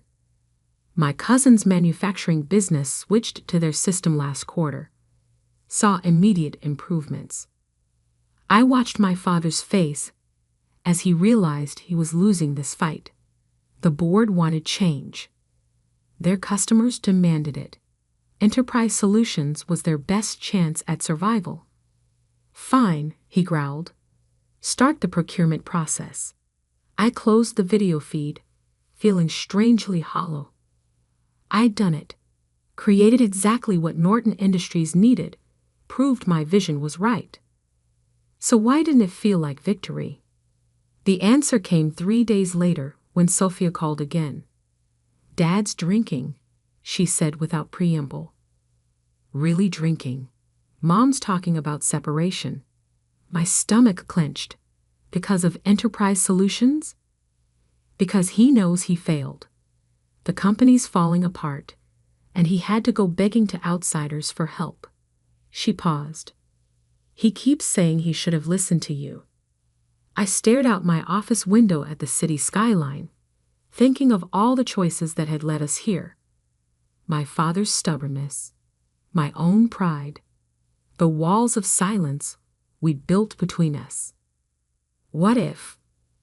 I said slowly. There was a way to save both the company and his pride. How? I have an idea, but I'll need your help. The Norton Industries board meeting was scheduled for 9 a.m. on a Thursday. I sat in my car outside their headquarters, the same spot where I'd once parked to use their Wi-Fi, watching familiar faces file into the building. My father arrived last, looking older than I remembered. His normally immaculate suit was slightly rumpled, his walk less confident than the stride I'd grown up admiring. Everything ready? I asked into my phone. All set, Sophia confirmed. The board members are prepped. Charles Wagner just arrived. And Mom, in position, though she's still not sure about this. I adjusted my tie, designer now, but still not the brand my father would choose. It has to be today. The Enterprise Solutions contract needs board approval by end of week. Good luck, Sophia said softly. Try not to enjoy this too much. I smiled despite my nerves. She knew me too well. The security guard did a double take as I walked in. Last time I'd been here, I'd been escorted out after another fight about joining the family business. Now I was back on my own terms. The boardroom fell silent as I entered. My father's face went from surprised to angry to confused in rapid succession. Charles Wagner, sitting near the head of the table, merely nodded as if he'd been expecting me. What are you doing here? My father demanded. I'm here to discuss the Enterprise Solutions contract, I said calmly, placing my laptop on the table. This is a closed board meeting. Security. Actually, Charles interrupted smoothly. Mr. Norton is here at my request. As the majority investor in Enterprise Solutions, I believe his input is crucial to this discussion. My father's face went pale. You? What? I connected my laptop to the display screen, pulling up a familiar interface, but not Enterprise Solutions. Instead, I showed them the original Smart Start dashboard, complete with my earliest notes and sketches. I started building this the day you kicked me out, I explained. Using your Wi-Fi, actually, since I was living in my car at the time. The board members shifted uncomfortably. My mother, sitting quietly in her usual corner seat, finally looked directly at me. Smart Start grew faster than anyone expected, I continued. Small businesses loved it because it solved real problems simply and affordably. But I knew larger companies needed similar solutions. I switched to the Enterprise Solutions interface, Every feature in this system was designed specifically to address Norton Industries' challenges: the inventory management, the customer tracking, the integration capabilities, all built based on intimate knowledge of what this company needs. "You've been spying on us?" My father's voice shook with rage. "No, I've been trying to save your company. The same company you wanted me to join, but only on your terms." Charles Wagner cleared his throat. "The board has reviewed Mr. Morton's proposal. Enterprise Solutions isn't just a software platform, it's a potential merger opportunity." My father's head snapped up. Merger? I pulled up new slides, the detailed merger proposal I'd spent weeks preparing. Smart Start Technology would acquire a controlling interest in Norton Industries, I explained. But the Norton name stays. The legacy business continues, enhanced by modern technology. And the current CEO transitions to Chairman Emeritus, focusing on strategic partnerships rather than day-to-day operations. The room was absolutely silent. "You want to buy my company?" my father whispered. "I want to save it," I corrected. "Transform it into something that honors its history while embracing the future. But it has to happen now, before the market completely passes you by." My mother spoke for the first time. "Jonathan, listen to him." He turned to her, startled. In 30 years of board meetings, she'd never spoken up. "I've seen what Daniel built," she continued. "What he sacrificed to build it. This isn't about winning or losing. It's about family." "Family?" He barked out a laugh. He abandoned the family business. "No," I said quietly. "I found a different way to support it. Every feature, every innovation in Enterprise Solutions was designed with Norton Industries in mind. Because despite everything, I never stopped believing in what this company could be." I walked over to his chair, pulled up one more document on my tablet. My original business plan, written in my car that first night after being kicked out. The title read, "Project Phoenix, Modernizing Norton Industries Through Independent Innovation." He stared at the document, recognition dawning. "This was your plan all along." "Plan B, actually. Plan A was convincing you to modernize from within. But you weren't ready to listen then." Charles Wagner stood up. "The board needs to vote on this merger proposal by end of day. I suggest we take a brief recess to process this information." People filed out, leaving me alone with my father. He sat there, staring at my business plan, looking lost. "Why didn't you tell me?" he finally asked. "Would you have listened? Really listened, not just heard what you wanted to hear?" He was quiet for a long moment. "You built all this, using our Wi-Fi?" I couldn't help but laugh. "That's what you're focusing on?" "No, He ran a hand through his gray hair. "I'm trying to understand how my son went from living in his car to offering to buy my company in less than 2 years. The same way you built this company, by seeing an opportunity everyone else missed. By working harder than anyone thought possible. By believing in something bigger than myself." He nodded slowly. "Your grandfather would have loved this, you know. He always said the best business lessons come from proving the skeptics wrong. I learned that from you, actually. All those stories about how you built Norton Industries, how you proved everyone wrong who said it would fail." I sat down next to him. "I just did it my way, instead of yours." The board voted unanimously to approve the merger. My father, after the longest pause of my life, voted yes. The transition wasn't smooth. Change never is, especially in family businesses. But slowly, surely, Norton Industries began to transform. We kept the name, but modernized the brand, kept the core business my grandfather had built, but enhanced it with technology that helped it thrive in the digital age. Smart Start's innovation combined with Norton's stability created something neither company could have achieved alone. 1 year later, I sat in what had been my father's office, our office now, since he'd finally accepted the chairman emeritus role. We were reviewing quarterly numbers, which had exceeded all projections. "You were right," he said suddenly. I looked up. About what? About everything.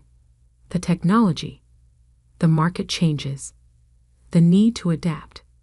He met my eyes. I was too proud to see it, too scared of losing control. "And now," he gestured at the tablet, showing our latest results. "Now I'm proud of what you built, what we're building together." My phone buzzed. A message from Marcus about a potential new acquisition target. Another struggling family business that needed exactly what we created. "Speaking of building," I said, pulling up the proposal, "what do you think about expanding our enterprise division?" He smiled, the real smile I remembered from childhood, before stress and fear had hardened him. "Tell me more." Later that night, I drove past our old house. The Wi-Fi signal was still strong. I'd upgraded their system last month, though they didn't know it. I thought about that first night in my car, coding by the glow of my laptop, running on determination and spite and dreams of proving everyone wrong. But success, I'd learned, wasn't about proving others wrong. It was about proving yourself right. About building something so undeniable that even the strongest skeptics have to acknowledge its value. My phone buzzed again, a family dinner reminder from my mother. These were regular events now, though the conversation had shifted from criticism to collaboration, from judgment to genuine interest. "Coming," I texted back. Then, because I couldn't resist, using the Wi-Fi to send this. Her response came quickly. "Very funny. Your father says bring the new acquisition proposal. And yes, he's actually smiling about it." I smiled too, thinking of how far we'd come. From rejection to reunion, from competition to collaboration, from using their Wi-Fi in secret to helping them embrace the digital future. Sometimes the best revenge isn't proving someone wrong.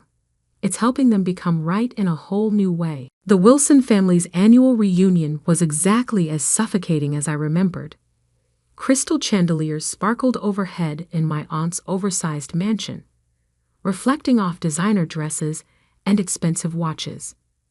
The air was thick with the peculiar mix of expensive perfume and superiority that seemed to follow my relatives everywhere they went. I stood in the corner, watching my cousins compete for attention with stories of their latest achievements. My simple black dress, carefully chosen to help me blend into the background, felt like armor against their judgment. "Olivia," my Aunt Patricia's voice cut through the chatter. "I almost didn't see you there. Still working as a secretary, dear." I took a small sip of champagne, hiding my smile behind the glass. "Administrative assistant, actually." "Oh," she raised a perfectly manicured eyebrow. "Still at that little consulting firm? What was it called again?" "Summit Solutions," I replied quietly. My cousin Ethan, fresh from making partner at his father's law firm, couldn't resist joining in. "Come on, Liv. I could get you a real job. Something with actual career potential." I thought about the stack of contracts waiting for my signature back at my office.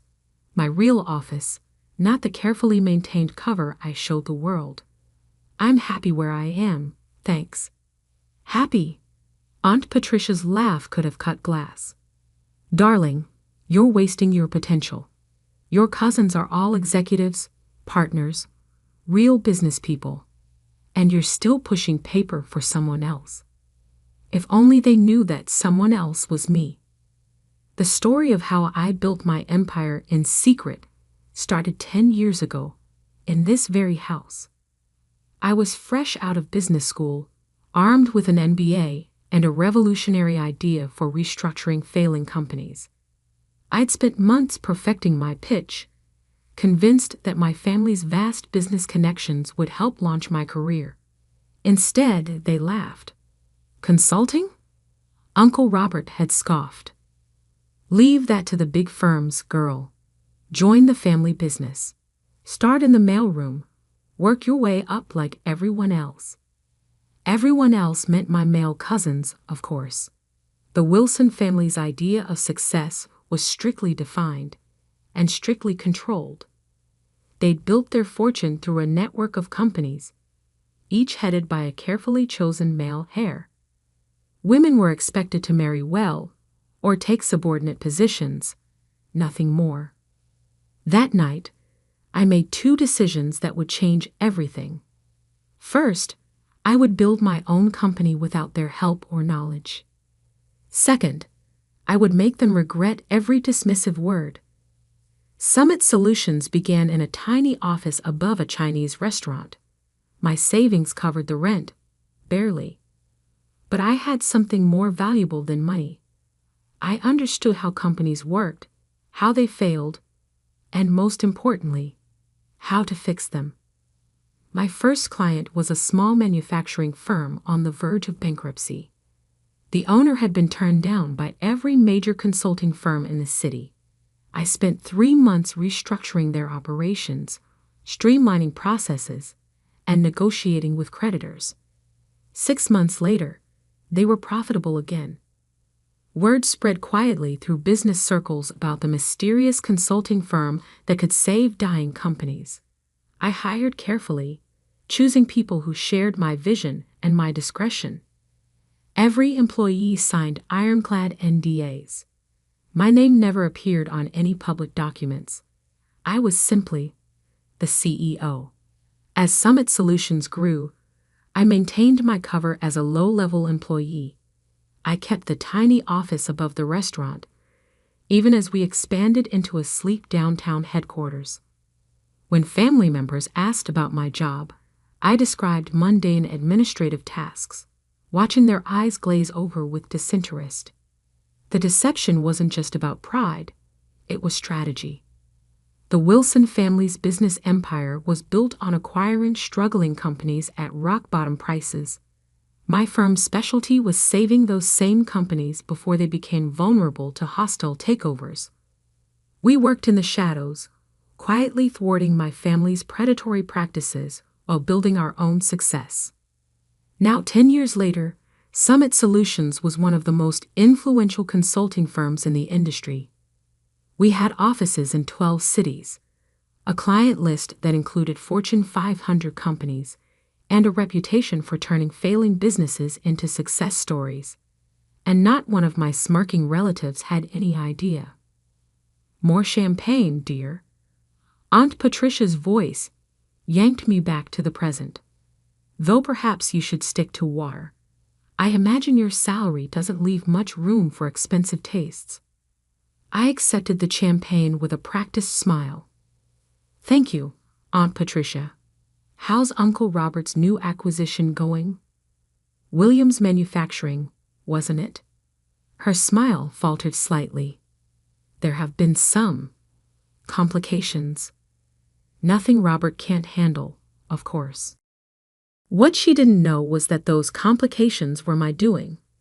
Williams Manufacturing had been a target of my uncle's hostile takeover attempt. They'd reached out to Summit Solutions 3 months ago, desperate for help. Now they were implementing our restructuring plan, their stock price was rising, and Uncle Robert's attempt to seize control was falling apart.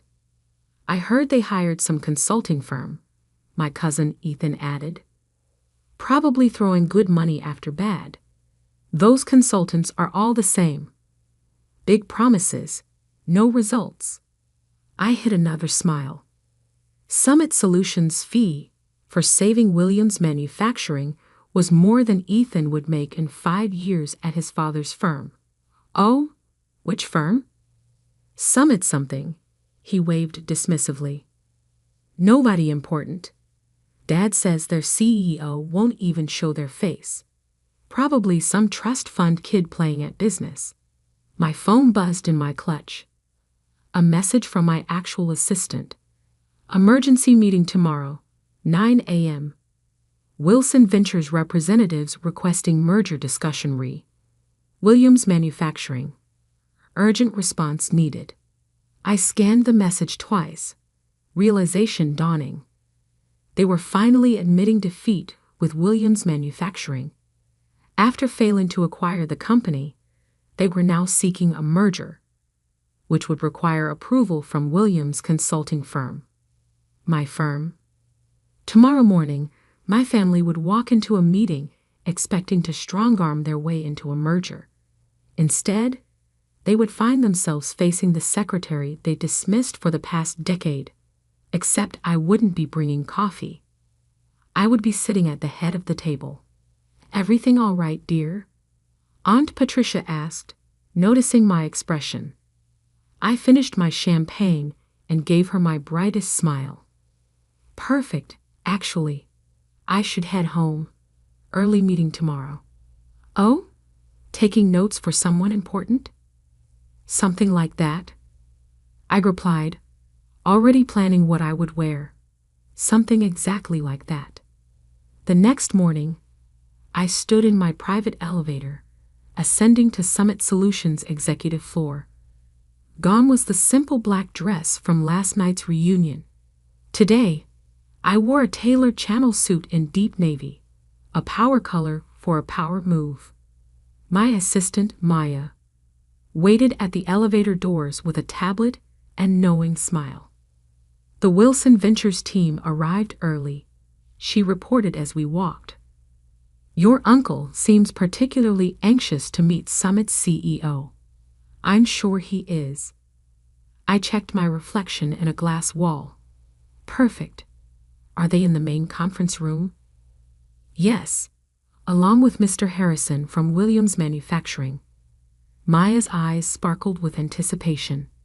Your cousin Ethan is there too. Apparently, he insisted on handling the legal aspects personally.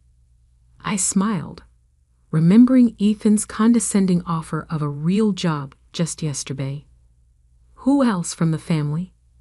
Your Aunt Patricia came as moral support, though she's not officially part of the meeting. And your cousin James, he's representing Wilson Ventures' finance department. A perfect audience. I checked my watch. 8:57 a.m. Had they been served coffee?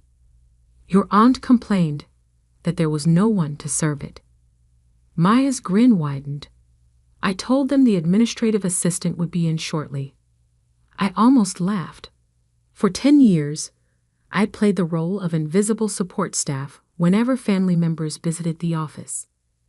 They never looked closely at the quiet woman who brought their coffee or took their coats.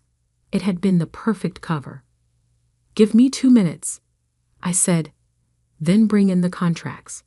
I could hear voices through the conference room's heavy doors, my uncle's authoritative tone, Aunt Patricia's sharp laugh, Ethan's smug commentary.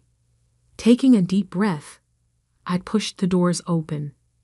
The conversation stopped abruptly. My uncle sat at one end of the long table, apparently having assumed the power position. Ethan and James flanked him, both in expensive suits that screamed family money. Aunt Patricia perched nearby, examining her manicure with practiced disinterest. Mr. Harrison from Williams Manufacturing sat alone on the other side, looking uncomfortable. Finally, Aunt Patricia sighed.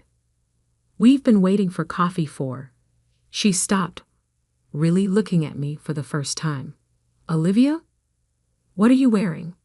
And why aren't you carrying coffee? I walked calmly to the head of the table, the seat directly opposite Uncle Robert. I don't serve coffee anymore, Aunt Patricia. In fact, I never really did. What is this? Uncle Robert demanded. Where is Summit's CEO? We were promised a meeting with the actual decision maker. You have been. I sat down, enjoying the confusion on their faces. I am the CEO of Summit Solutions. I have been since I founded the company 10 years ago. The silence that followed was deafening. Ethan's mouth opened and closed like a fish out of water. James dropped his pen. Aunt Patricia's perfectly maintained composure cracked. Uncle Robert recovered first, his face reddening. This is absurd. You're a secretary. No, I said calmly. That was a cover. A very effective one, apparently, since none of you ever looked past it. You were so convinced I couldn't be successful that you never noticed I already was. Maya chose that moment to enter with a stack of contracts. She distributed them efficiently, then took her place standing behind my chair. These documents, I continued, outline the terms under which Summit Solutions will consider approving the merger between Wilson Ventures and Williams Manufacturing. Consider approving? Ethan sputtered. You can't be serious. This is a joke, right? Some kind of elaborate prank? I pulled out my phone and projected Summit's latest financial statements onto the wall screen. Summit Solutions currently manages over $12 billion in client assets. We have a 94% success rate in corporate restructuring, and our approval is required for any major changes to Williams Manufacturing's business structure. I smiled at my stunned relatives. Does that look like a joke to you? This is impossible, Aunt Patricia whispered. You're nothing. You've always been nothing. That's exactly what you were meant to think. I turned to Mr. Harrison. Would you like to explain to my family why you chose Summit Solutions over Wilson Ventures' original offer? Mr. Harrison straightened in his chair. Summit's reputation is unparalleled.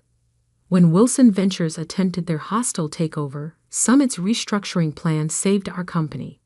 We've increased profits by 47% since implementing their strategies. Restructuring plan? James looked like he might faint. The plan that destroyed our acquisition attempt, that was you, among others. I began listing cases on my fingers. Peterson Electronics, which you tried to acquire last year. Maritime Shipping, which you underbid on last quarter. The Davidson Group, which mysteriously recovered just before you could buy them out. I leaned forward.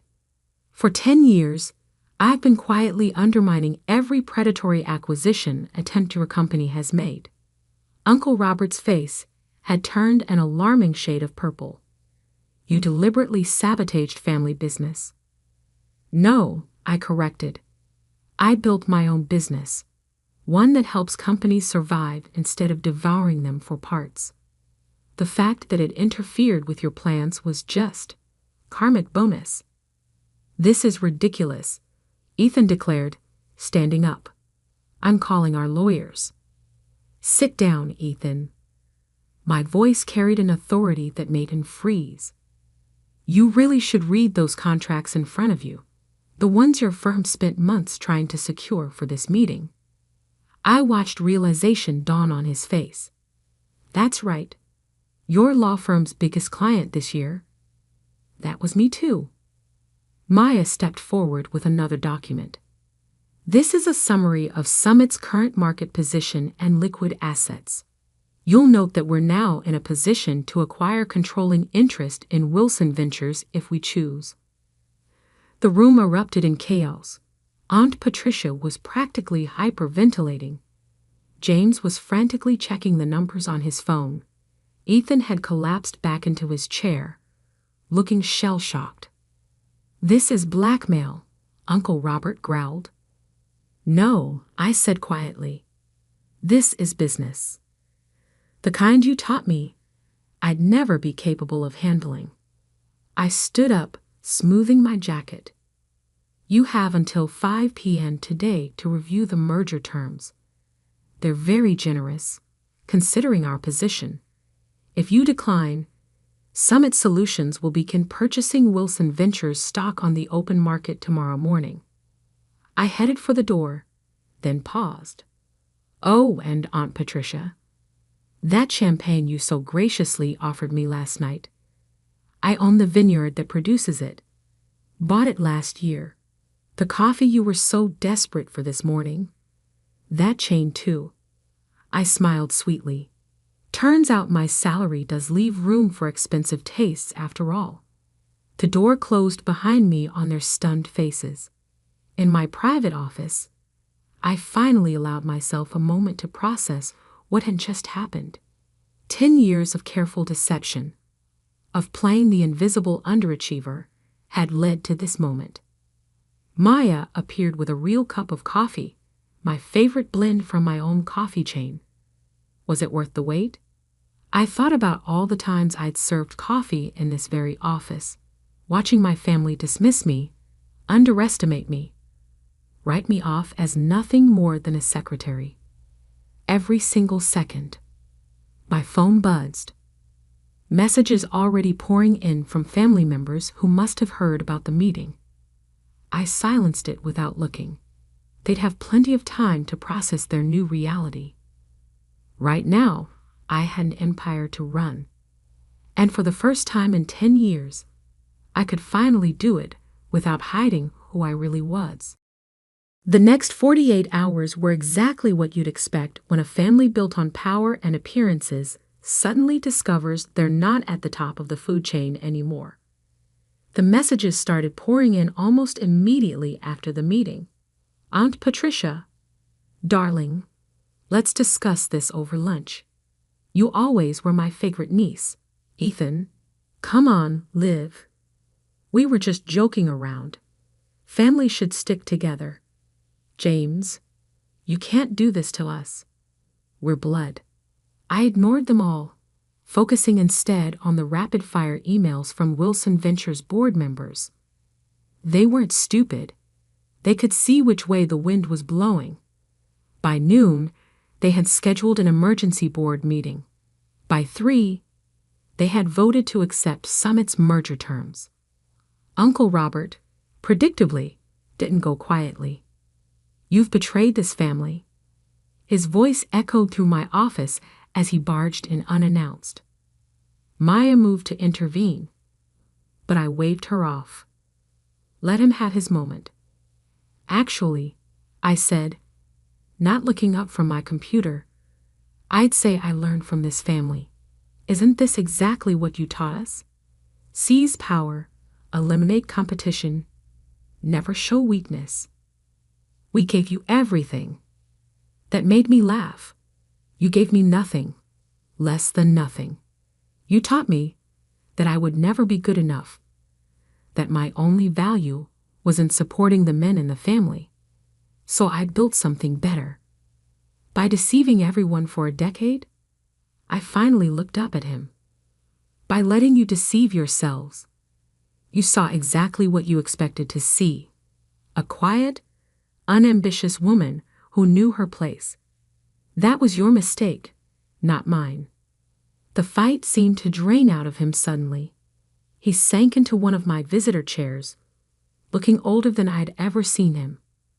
Why reveal yourself now? You could have continued operating in secret. Because it was time. I closed my laptop. Williams Manufacturing isn't the only company you're trying to acquire. There's Thompson Electronics, Maritime Solutions, at least 3 others. Companies with good people, solid products, that just need help restructuring. I'm tired of watching you destroy them. It's business, he protested weakly. No, it's greed, and it stops now. I handed him a folder. These are the final merger terms. Summit Solutions will acquire a controlling interest in Wilson Ventures. We'll restructure the company to focus on building businesses up, not tearing them down. You can stay on as a consultant if you accept the new direction. If not, your golden parachute is outlined on page 3. He opened the folder with trembling hands. You thought of everything. I learned from the best. I smiled without warmth, though not in the way you intended. After he left, Maya brought in a stack of newspapers. Summit's revelation was already making headlines. Secret CEO revealed how one woman built a billion-dollar empire in secret. Wilson family shocked. The hidden success story they never saw coming. My phone buzzed again, this time with a message that actually mattered. My mother, who had divorced Uncle Robert's brother years ago and distanced herself from the Wilson family's toxicity, had sent a single line. I always knew you would show them. The next few weeks were a whirlwind of changes. Wilson Ventures board enthusiastically embraced Summit's new direction. Their stock price jumped 40% on the announcement of the merger. Companies that had feared the Wilson name now sought partnerships. The press couldn't get enough of the story. Aunt Patricia tried to spin it as a heartwarming family success story. "We always knew Olivia had potential," she told one reporter. "This just proves that the Wilson spirit of entrepreneurship runs in the blood." I responded by releasing archived video of last year's family reunion, where she had spent 20 minutes explaining to everyone why I would never amount to anything. The footage went viral. She stopped giving interviews after that. Ethan attempted damage control in his own way, claiming he had been in on it all along. Unfortunately for him, too many people had witnessed his shocked face in that conference room. His law firm's other clients began questioning his judgment. Within a month, he was quietly asked to take a leave of absence. James adapted the fastest, approaching me with a business proposal just 2 weeks after the revelation. We could dominate the market together, he suggested over an awkward lunch. The Wilson Summit Alliance would be unstoppable. "That's not what Summit Solutions is about," I told him. "We don't dominate, we elevate." The real changes came in the quieter moments. The young intern who tearfully thanked me for showing her that success didn't require compromising her principles. The female executives who started reaching out, sharing their own stories of being underestimated. The business schools that invited me to speak about building ethical success in a cutthroat world. 3 months after the revelation, I stood on a stage accepting the Business Innovation Award. Looking out at the audience, I saw my mother sitting in the front row, beaming with pride. Behind her sat several of my former administrative assistants, all women who had helped maintain my cover while building their own careers within Summit. "Success isn't about who has the most power," I told the crowd. "It's about how you use the power you have." For 10 years, I played a role that made powerful people underestimate me. I could have revealed myself sooner, but I chose to wait until Summit Solutions was strong enough to create real change. The applause was thunderous, but the real satisfaction came later that evening. I was working late in my office when Maya brought in an interesting piece of news. Uncle Robert had just announced his retirement. His resignation letter included an unexpected paragraph. My niece taught me that true business success isn't measured in acquisitions or assets, but in the positive impact we create. I regret that it took losing control of my company to learn this lesson. I leaned back in my chair, thinking about the long game I had played. 10 years of careful planning, of swallowing pride and playing small, had led to this moment. Summit Solutions wasn't just successful, it was changing how business was done. The next family reunion would certainly be interesting. I planned to host it myself, in Summit's main conference room. The same room where I had served coffee countless times, watching and waiting for the perfect moment to show them who I really was. Maya knocked on my door. "Your 4 p.m. is here, the CEO of Thomson Electronics, the company your uncle was trying to acquire." I smiled. "Show them in." "And Maya?" Bring coffee for everyone. The good stuff from our chain. As I stood to greet my visitors, I caught my reflection in the window. No more hiding, no more playing small. I had built something remarkable, not despite my family's dismissal, but because of it.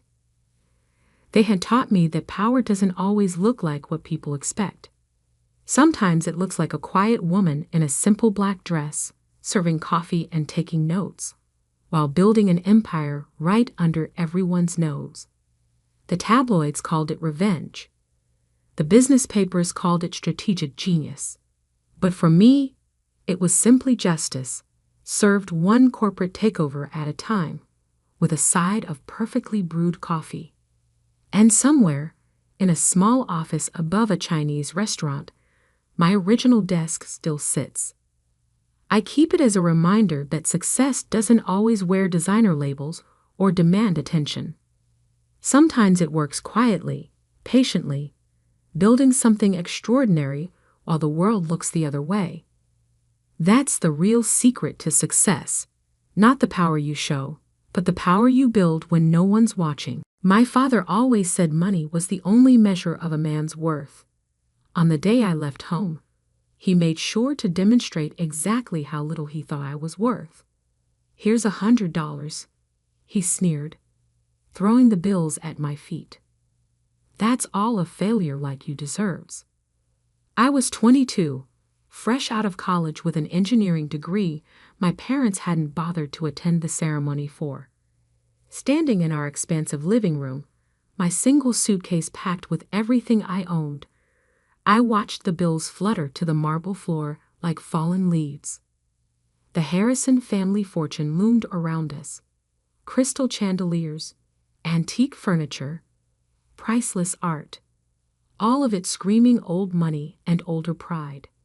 For generations, we'd been investment bankers, each son following his father into the prestigious halls of Harrison and Sons Investment Group. Until me. Engineering. My father had spat when I declared my major. Engineers are glorified mechanics. No son of mine will waste his life tinkering with machines. But I saw something they didn't. While they were counting their millions in traditional investments, I recognized that the future belonged to technology. The next great fortunes wouldn't be made in mahogany-paneled investment offices. They'd be built in garages and labs by people who understood how to merge innovation with opportunity. My mother stood by the grand staircase, martini in hand at barely noon. "James, darling, there's still time to fix this. Come back to the firm. Your father can smooth things over with the board." I looked at her, really looked at her, seeing the practiced smile that had never quite reached her eyes. Growing up, I'd watched her measure her worth by the size of her diamond rings, each one larger than the last, as if trying to fill some void that kept expanding. "No, Mother, I'm done trying to be what you want." My father's face turned that dangerous shade of red I'd grown up fearing. "Then get out. You're no longer a Harrison. The trust fund, the connections, the legacy, you're throwing it all away for some foolish dream." I bent down and picked up the $100. The bills were crisp, new. He probably had his assistant get them from the bank specifically for this moment of theatrical cruelty. "Keep the trust fund," I said, tucking the bills into my wallet. "I'll build something of my own." My father laughed, the sound echoing off the high ceilings. "You? Build something? You can barely dress yourself properly." He gestured at my simple button-down shirt and slacks, so different from his custom-tailored suit. "Without the Harrison name, you're nothing." Those words would echo in my mind for years to come, driving me through countless sleepless nights and impossible challenges. But in that moment, I just smiled. "Watch me." I walked out of that mansion with $100, a suitcase, and an engineering degree they thought was worthless. My childhood home's enormous iron gates closed behind me with a final, dramatic clang. Standing on the sidewalk, I realized I had no car. It was in my father's name. No place to live. The apartment near college had been paid for by the trust fund, and exactly $100 to my name. But I had something they didn't understand, a vision of the future and the skills to build it. I walked to the bus station, bought a $40 ticket to Silicon Valley, and used another $10 on a burger and fries. Sitting in that greasy diner, watching buses come and go, I opened my notebook and wrote 3 promises to myself. I would never use the Harrison name for gain. I would build something that would change the world. When I returned, it would be on my own terms. $50 left. Not enough to rent a place, barely enough to eat for a few days. But I had my laptop, my degree, and most importantly, an idea that had been forming in my mind throughout college.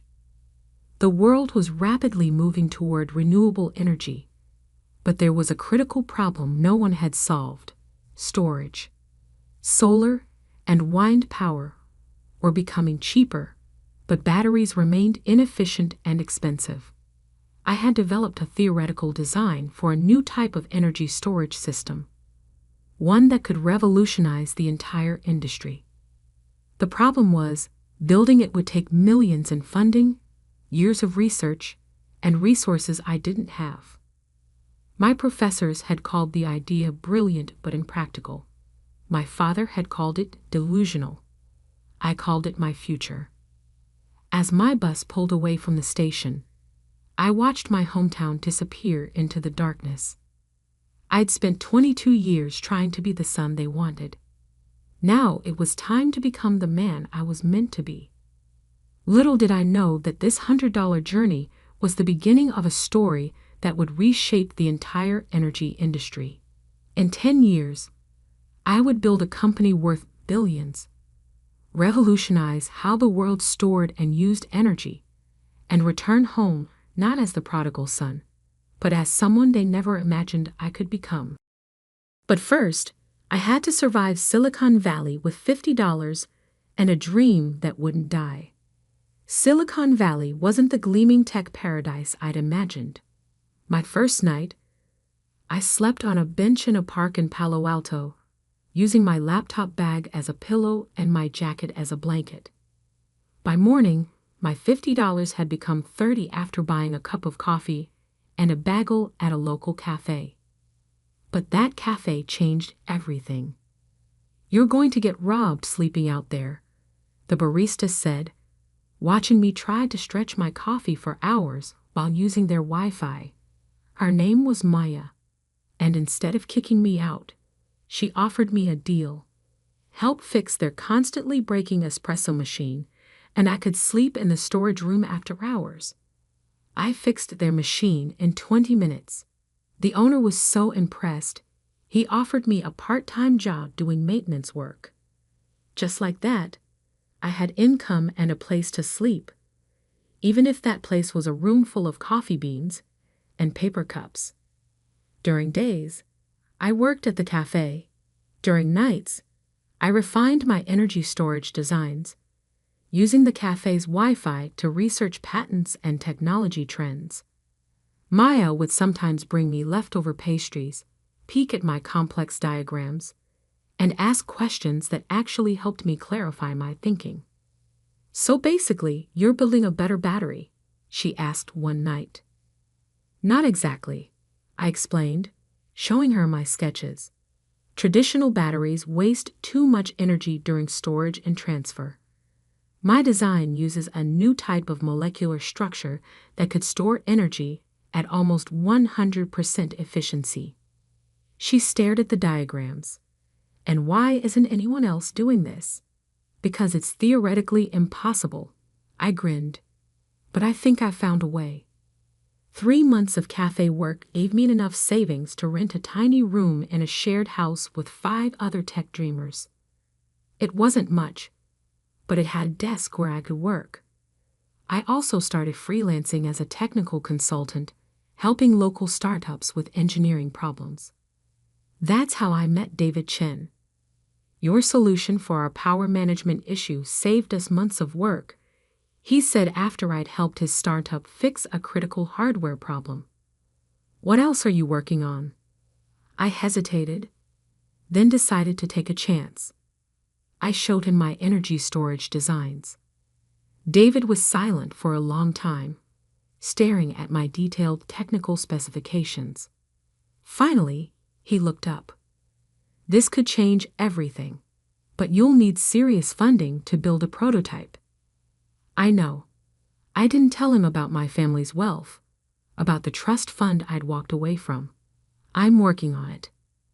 David proved to be more than just another client.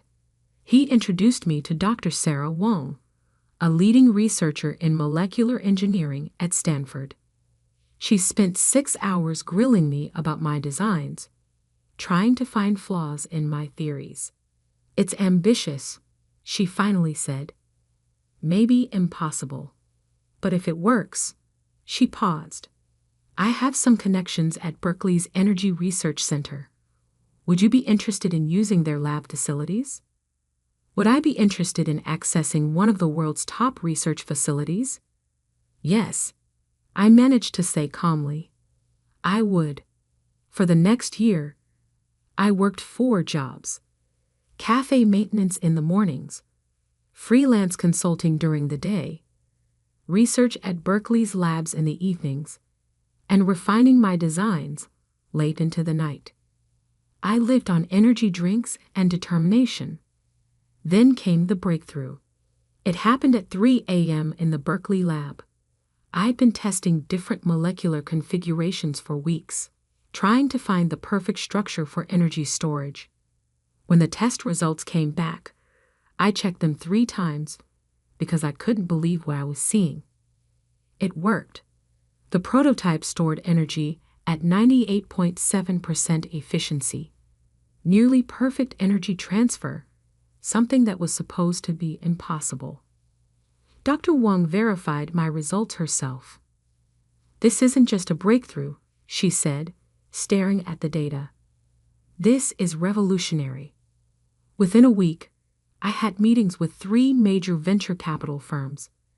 David helped me prepare my pitch, and Maya came over every night to help me practice, throwing tough questions at me until my answers were perfect. The first 2 VC firms said the same thing. Brilliant, but too risky. The third meeting was different. Your technology could revolutionize renewable energy storage, said Alexandra Martinez, the lead partner at Quantum Ventures. But why should we trust a 23-year-old unknown? I met her eyes. Because I've spent the last year proving impossible things are possible. Give me a chance to prove one more. They invested $5 million for a 25% stake in my company, which I named Nova Energy Systems. The name was a private joke, a new star rising from nothing. I moved the research to our own facility, hired a small team of brilliant engineers, and worked harder than ever. We faced countless technical challenges, numerous failures, and moments when it seemed everything would fall apart. But 2 years later, we did it. Our first commercial-scale energy storage system was ready for testing. When the results came in, they exceeded even our highest expectations. Our system could store and deliver energy with 99.1% efficiency, nearly 3 times better than the best existing technology. The energy industry exploded with interest. Solar and wind power suddenly became not just viable, but economically superior to fossil fuels.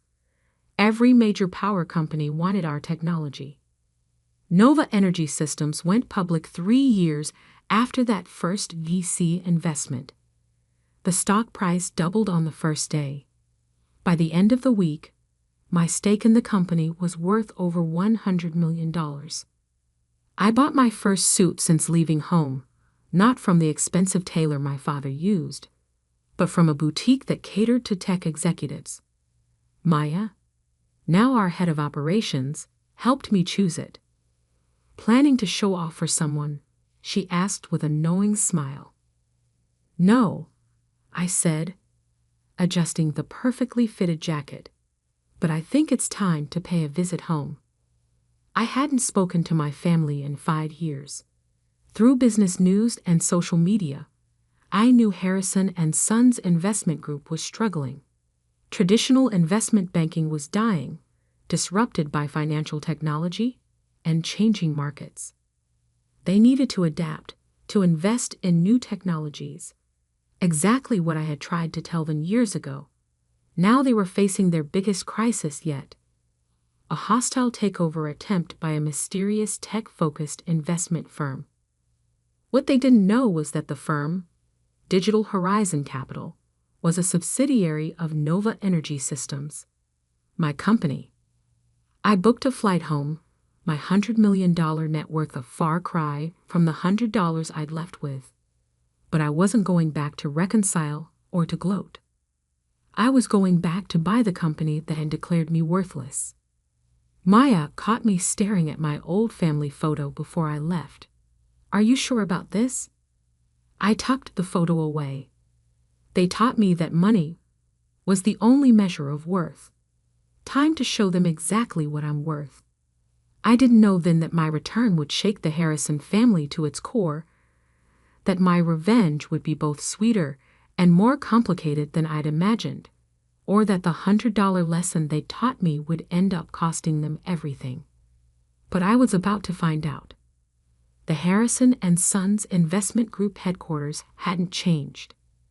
The same imposing limestone building, the same gold lettering, the same air of old money arrogance.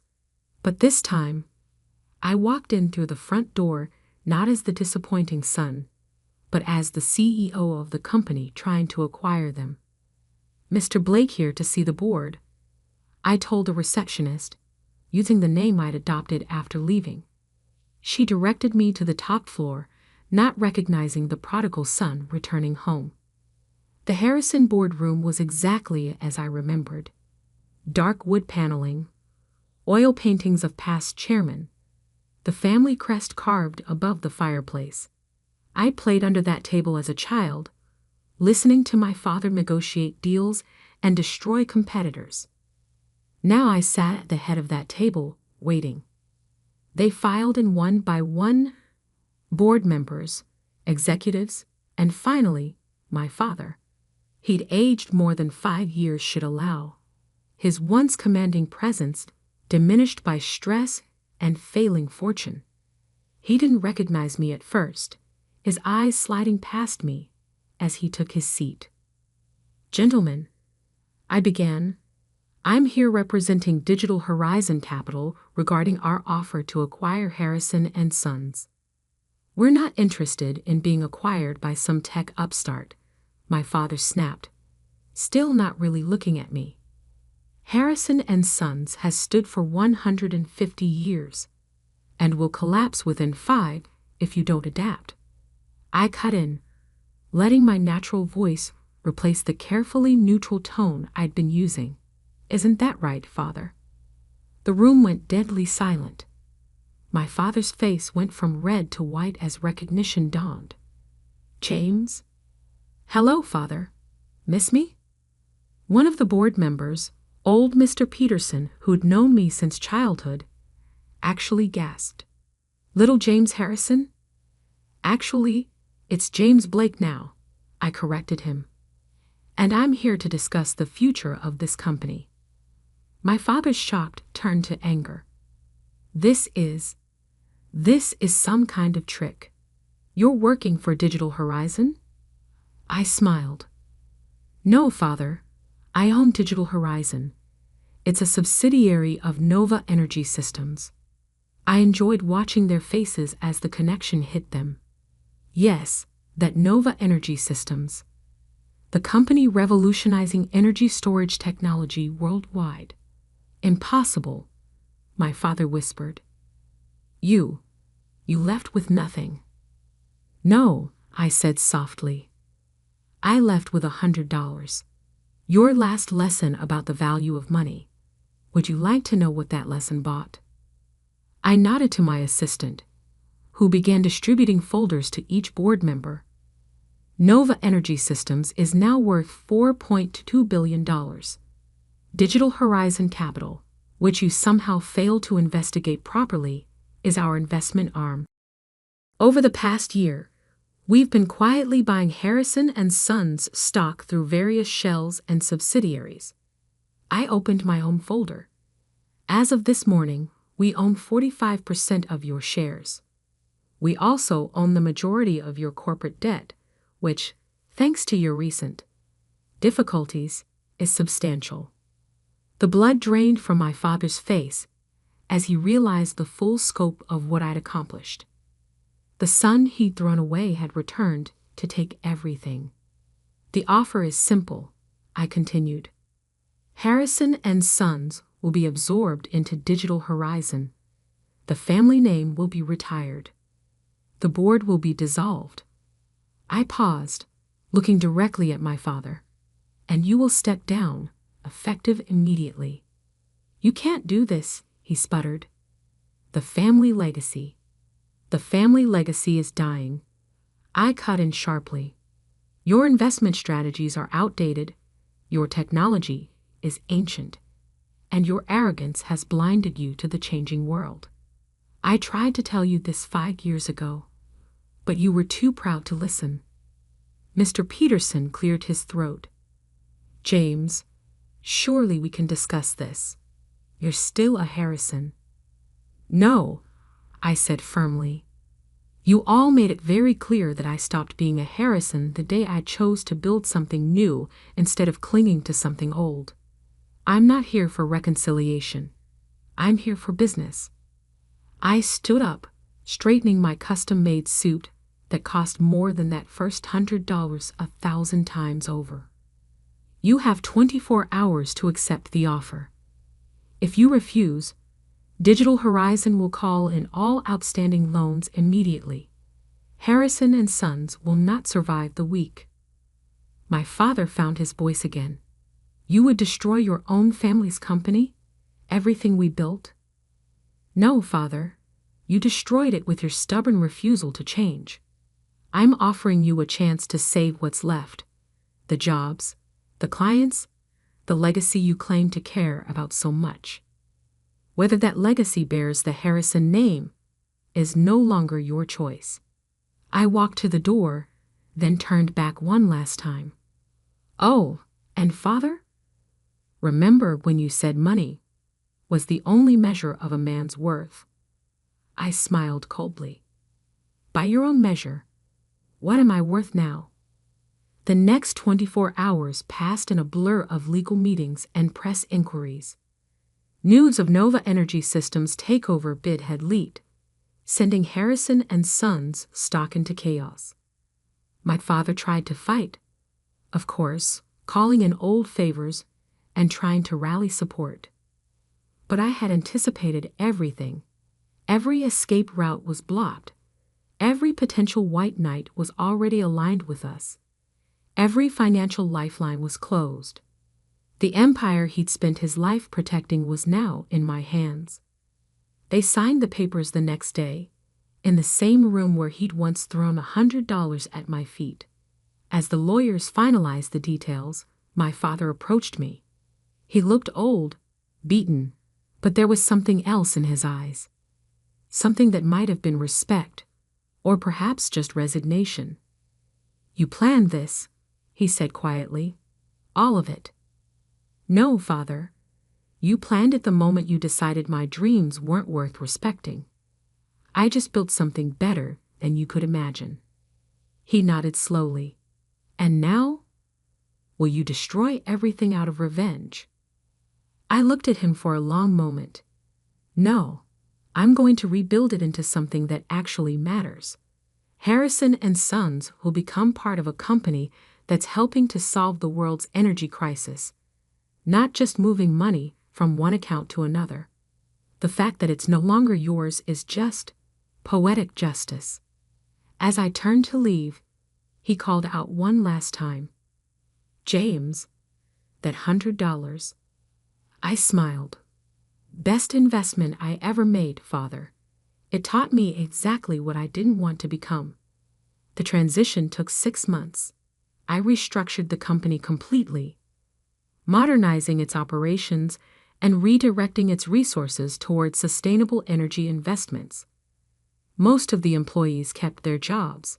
After all, this wasn't about punishing them for my father's sins. My father retired to our old family estate, his pride more wounded than his wallet. I'd ensured he kept enough money to live comfortably. My mother tried to reach out several times, always with hints about reconciliation, but I kept my distance. Some bridges, once burned, should stay ashes. A year later, I stood in my office at Nova Energy Systems headquarters, looking out over Silicon Valley. Maya brought in a small package that had arrived from my father.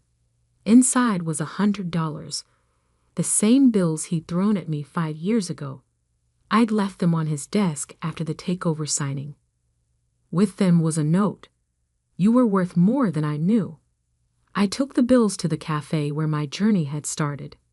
The same barista who'd once given me shelter was now a senior executive in my company, but the cafe still made the best coffee in Palo Alto. I left the $100 as a tip. Some might call it petty, using my success to take over my father's company. But I didn't do it for revenge. I did it because sometimes the only way to fix a broken legacy is to tear it down and build something better in its place. They say money can't buy happiness. But $100 taught me something more valuable. The true worth of a person isn't in their bank account or their family name. It's in what they choose to build with what they have. I built an empire, and I did it not because of the Harrison name, but in spite of it. The $100 I left with bought me something priceless. The freedom to become who I was meant to be. The millions I returned with, they just proved I was right all along. And that's worth more than any family fortune. The day my grandmother died, I inherited 2 things, her fortune and her wisdom. Sometimes, she had written in her final letter, people show their truest selves only when they think you have nothing. I was 23 when I received that letter, along with documents detailing my inheritance. $50 million in diversified investments, real estate holdings across 3 continents, and controlling shares in several major corporations. My grandmother, Eleanor Wright, had built an empire from nothing, but she'd done it quietly. The world knew the businesses, but few knew the woman behind them. My parents never understood her. To them, Eleanor was just the frustratingly frugal mother-in-law who refused to fund their lavish lifestyle. They didn't know she was actually one of the wealthiest women in Chicago. That was exactly how she wanted it. Sophia, my mother's voice cut through my thoughts as I sat at our dining room table, still holding the letter. Did that grandmother of yours leave us anything useful, or was it just another collection of her precious books?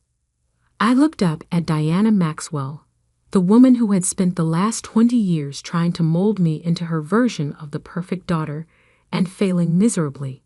She stood in our kitchen doorway, immaculately dressed as always, disappointment etched into every line of her face. Just books, I lied smoothly, tucking the letter away, and some old photographs. She sighed dramatically. Typical. That woman never understood the importance of maintaining proper social standing. Do you know what the Hendersons would say if they could see our 10-year-old car? I did know. I'd heard about the Hendersons, the Blackwells, and every other family my mother desperately tried to impress for the past 2 decades.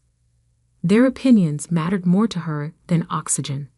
I'm sure they're too busy with their own lives to care about our car, Mom. That's exactly the kind of attitude that worries me, she snapped. You're just like her. No understanding of how the world really works.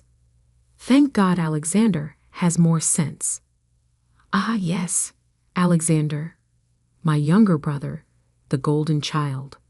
Even now, at 20, he had never worked a day in his life. Why should he? Mom and Dad funded his every whim, from his failed startup ventures to his collection of luxury watches. Speaking of Alexander, my mother continued, brightening considerably, he's just been accepted into Harvard Business School. Your father and I are throwing a celebration dinner tonight. All the right people will be there. Wear something appropriate. Her eyes swept critically over my simple dress and minimal jewelry. I nodded, not mentioning that I'd graduated summa cum laude from Northwestern's business school last year. There had been no party for that. Instead, my parents had spent that weekend at Alexander's amateur golf tournament. Later that evening, I sat in my small apartment above the bookstore where I supposedly worked, reviewing my grandmother's documents. The bookstore job was actually a front. I owned the building and 3 others on the block through one of my grandmother's holding companies. But as far as my family knew, I was just a struggling bookkeeper, living paycheck to paycheck. My phone buzzed with a text from my father. Don't be late tonight. The Blackwells are bringing their son James. Wear the blue dress your mother bought you. James Blackwell. Of course. They were still trying to orchestrate that match, seeing him as my ticket to proper society. If they only knew that I could buy the Blackwells company 3 times over. I arrived at my parents' house precisely on time, wearing a simple black dress instead of the gaudy blue one my mother preferred. The valet? Yes, they had hired a valet for the evening, gave me a sympathetic look as I handed him the keys to my modest Honda Civic. Inside, the house was transformed. Crystal champagne flutes caught the light from the grand chandelier, elegant flower arrangements adorned every surface, and the air was thick with expensive perfume and pretension. Sophia. My mother's voice carried across the foyer, tight with barely concealed irritation. I thought I told you to wear the blue dress. This one was clean, I replied simply. She closed her eyes briefly, gathering patience. At least try to make a good impression on James. His family's company is very successful. I bit back a smile, remembering the report on my desk about Blackwell Industries' recent financial troubles. Their success was mostly smoke and mirrors at this point. Alexander chose that moment to make his entrance, drawing every eye in the room. He wore a perfectly tailored tuxedo that probably cost more than my supposed monthly salary.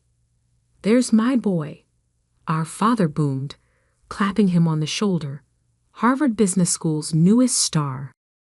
I watched as person after person congratulated him, praising his natural business acumen and brilliant mind.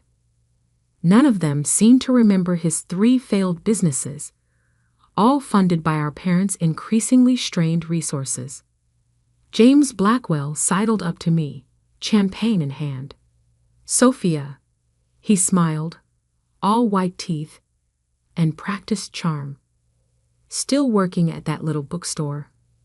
Someone has to pay the bills, I said mildly. He laughed as if I'd told a particularly amusing joke. You know, my family's company always has positions available for motivated individuals. I'll keep that in mind. The evening continued in this vein, a parade of wealth and subtle condescension. I watched my parents fawn over Alexander, making endless excuses for his past failures while pointing to his imagined future successes. But beneath the sparkle and shine, I could see the cracks. The way my father's hand shook slightly as he signed the catering bill. The tight look around my mother's eyes when someone mentioned their recent vacation, actually a desperate business trip to save a failing investment.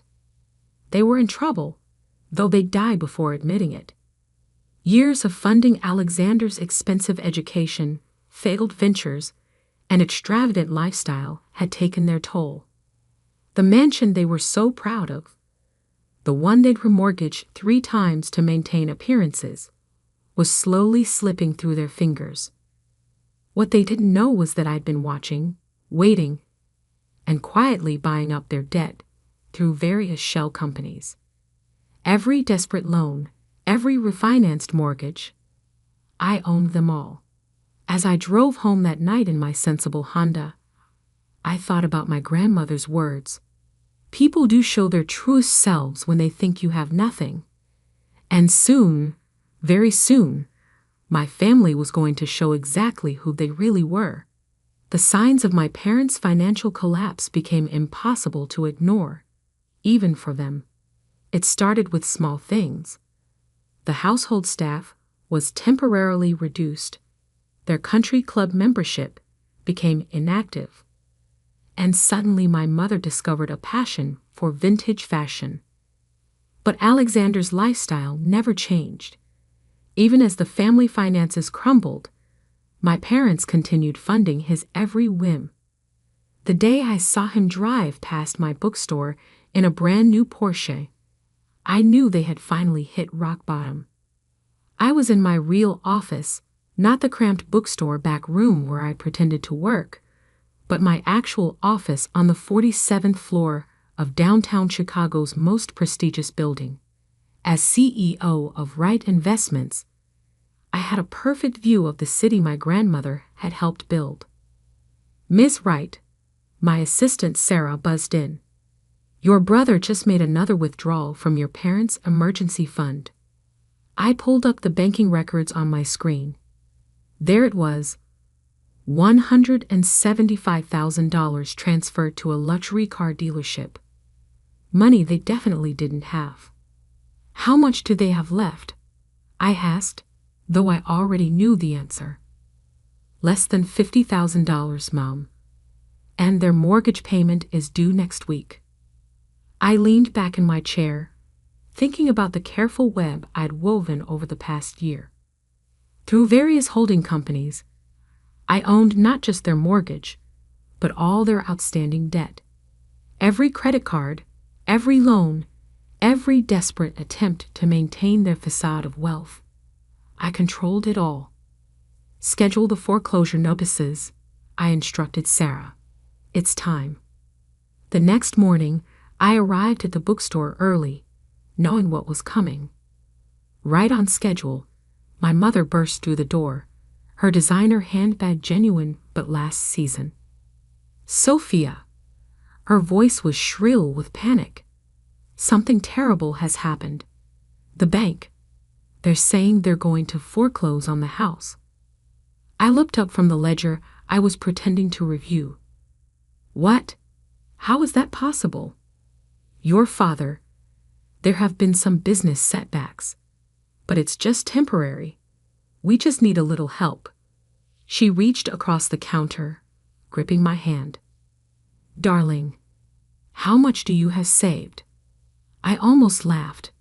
After years of mocking my little bookstore job, she was now eyeing my supposed savings like a lifeline.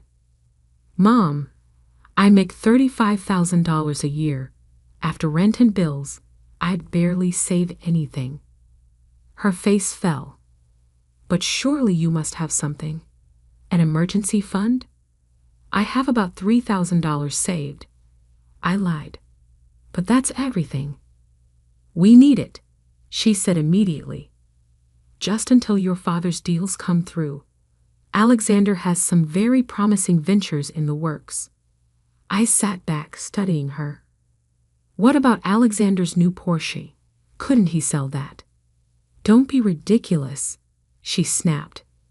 "He needs to maintain appearances. How else will he attract the right kind of investors? And my appearance doesn't matter." "That's different. She waved her hand vaguely. "You're just not in those circles anyway."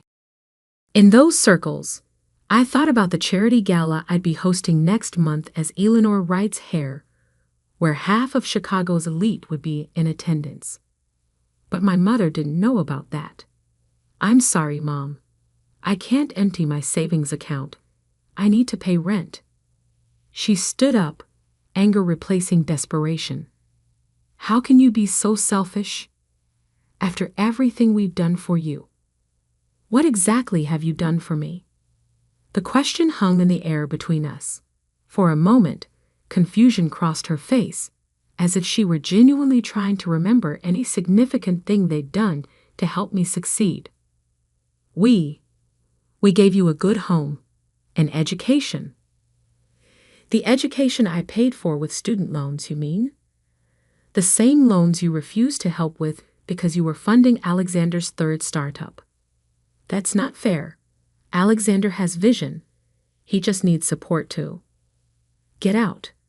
My voice was quiet but firm. Excuse me. Get out of my store, Mom. And don't ask me for money again. She left in a fury of slammed doors and threats, but I wasn't worried. Everything was proceeding exactly as planned. That evening, I received another call, this time from my father. Sophia, we need to discuss this situation like adults, he began, his business negotiation voice in full effect. Your mother tells me you were quite unhelpful today. I can't give you my savings, Dad. Now listen here, young lady. This family has a reputation to maintain. We can't have the house foreclosed. Do you have any idea what that would do to our standing? To Alexander's prospects? I thought about the foreclosure notices being prepared in my lawyer's office at that very moment. Maybe Alexander could help? He just bought a new Porsche. He must have money. That's different. That was an investment in his future. He needs to project success to be successful. And what about my future? He sighed heavily. Sophia, let's be realistic. You work in a bookstore. Your future is, well, it's already set, isn't it? But Alexander has real potential. The words stung, even though I'd heard variations of them my entire life. I'm sorry, Dad. I can't help. Then you're no daughter of mine. The line went dead. I sat in my luxurious office, looking out over the city lights, and smiled. Soon they would learn exactly what kind of daughter I was. The bankruptcy hearing was scheduled for 9:00 a.m. on a crisp October morning. I arrived early, watching from my car as my family pulled up in Alexander's Porsche, apparently the only vehicle they had left. My mother's designer outfit was pristine, but last season. My father's suit looked tired, and even Alexander's usual smirk seemed strained. They hadn't seen me yet, didn't know I was here. As far as they knew, their wayward daughter was still counting pennies at her bookstore. I waited until they entered the courthouse before following. Inside my briefcase were documents that would change everything. Proof of ownership, transfer records, and the truth about who really controlled their fate. The bankruptcy courtroom was already filling up. Chicago's elite had come to witness the fall of the Maxwell family. My parents sat in the front row, heads held high despite their circumstances. Alexander slouched beside them, tapping on his phone. All rise, the bailiff called as Judge Marion Wheeler entered. She was known for her no-nonsense approach to bankruptcy cases, particularly those involving what she called self-inflicted financial wounds. Case number 2847. Maxwell Family Bankruptcy Petition, she announced, reviewing the papers before her. I see the creditor's representative is present. This was my cue. I stood up from my seat in the back, straightening my channel suit. Not that my family would recognize it as such. They'd never seen me wear anything but off-the-rack clothing. Yes, Your Honor. Sophia Wright, representing Wright Investments. The reaction was immediate. My mother's perfectly maintained facade cracked as she whirled around. My father's face went pale, and Alexander actually dropped his phone. Sophia. My mother's voice was barely a whisper. I walked to the front of the courtroom, placing my briefcase on the creditor's table. "Good morning, Mother. Father. Alexander." "What is the meaning of this?" my father demanded, starting to rise before his lawyer pulled him back down. Judge Wheeler banged her gavel. "Mr. Maxwell, you will maintain order in my courtroom. Ms. Wright, please proceed." "Your Honor, Wright Investments holds all outstanding debts of the Maxwell family, including their primary residence mortgage, personal loans, and credit accounts. The total sum is approximately $12.7 million. "That's impossible," Alexander blurted out. "Sophia works in a bookstore." I smiled. "Actually, I own the bookstore, along with the building it's in, and most of the block. I'm the CEO of Wright Investments, formerly known as Eleanor Wright Enterprises." The courtroom erupted in whispers. My grandmother had been a legend in Chicago business circles, though few had known her face. "Order," Judge Wheeler commanded. "Ms. Wright, continue." 3 years ago, I inherited my grandmother's entire estate, valued at approximately $50 million. During that time, I watched as my parents repeatedly refinanced their home to fund my brother's failed ventures and maintain their lifestyle. Through various holding companies, I purchased all their debt. My mother was openly crying now, her carefully applied makeup running. My father sat frozen, perhaps finally understanding the magnitude of their situation. However, I continued, "I'm not here to demand immediate repayment. I have a proposal." I withdrew a document from my briefcase. "I'm willing to restructure all outstanding debts under the following conditions. First, Alexander's spending privileges will be completely cut off. He'll need to find actual employment, not another startup opportunity." Alexander jumped up. "You can't do this. I'm your brother." "Sit down, Mr. Maxwell," Judge Wheeler ordered. "Continue, Ms. Wright." "Second, my parents will undergo financial counseling and maintain strict budget oversight. Third, they will sell the mansion and move into a more modest home, which I have already purchased for them." "This is ridiculous," my father finally found his voice. "You're our daughter. You can't treat us this way." I turned to face them fully for the first time. "Can't I? For 20 years, you treated me like I was nothing. You mocked my job, dismissed my achievements, and poured every resource into Alexander, while leaving me to fend for myself. When you needed help, you demanded my savings, all $3,000 you thought I had, without a second thought. We gave you everything," my mother protested. "No, Mother. You gave Alexander everything. I built this myself. Or rather, Grandmother helped me build it. She taught me that true character shows when people think you have nothing, and you've shown yours very clearly." Judge Wheeler reviewed the proposed agreement. The terms seemed fair, considerably more generous than standard bankruptcy proceedings. "Do the Maxwells wish to accept?" My father's lawyer whispered urgently in his ear. They really had no choice. It was this or lose everything. "We accept," my father ground out. "Excellent," I said, retrieving more documents. "Here are the keys to your new house. It's a lovely 3-bedroom in Lakin Park. The moving company will arrive tomorrow." "Oh, and Alexander?" I turned to my brother. "The dealership has been instructed to repossess the Porsche. I've arranged for a used Toyota to be delivered instead." The next hour was a blur of signatures and legal proceedings. My parents barely looked at me, their shame and anger palpable. Alexander stormed out as soon as he could, probably to move money I'd already frozen. As I left the courthouse, I heard quick footsteps behind me. Why? My mother's voice was small. Why did you let us fall so far before revealing the truth? I turned to face her. Because you needed to learn. Money isn't what makes a person valuable, Mother. Neither are appearances or social standing. I wanted you to understand what it feels like to be judged for your bank account rather than your character.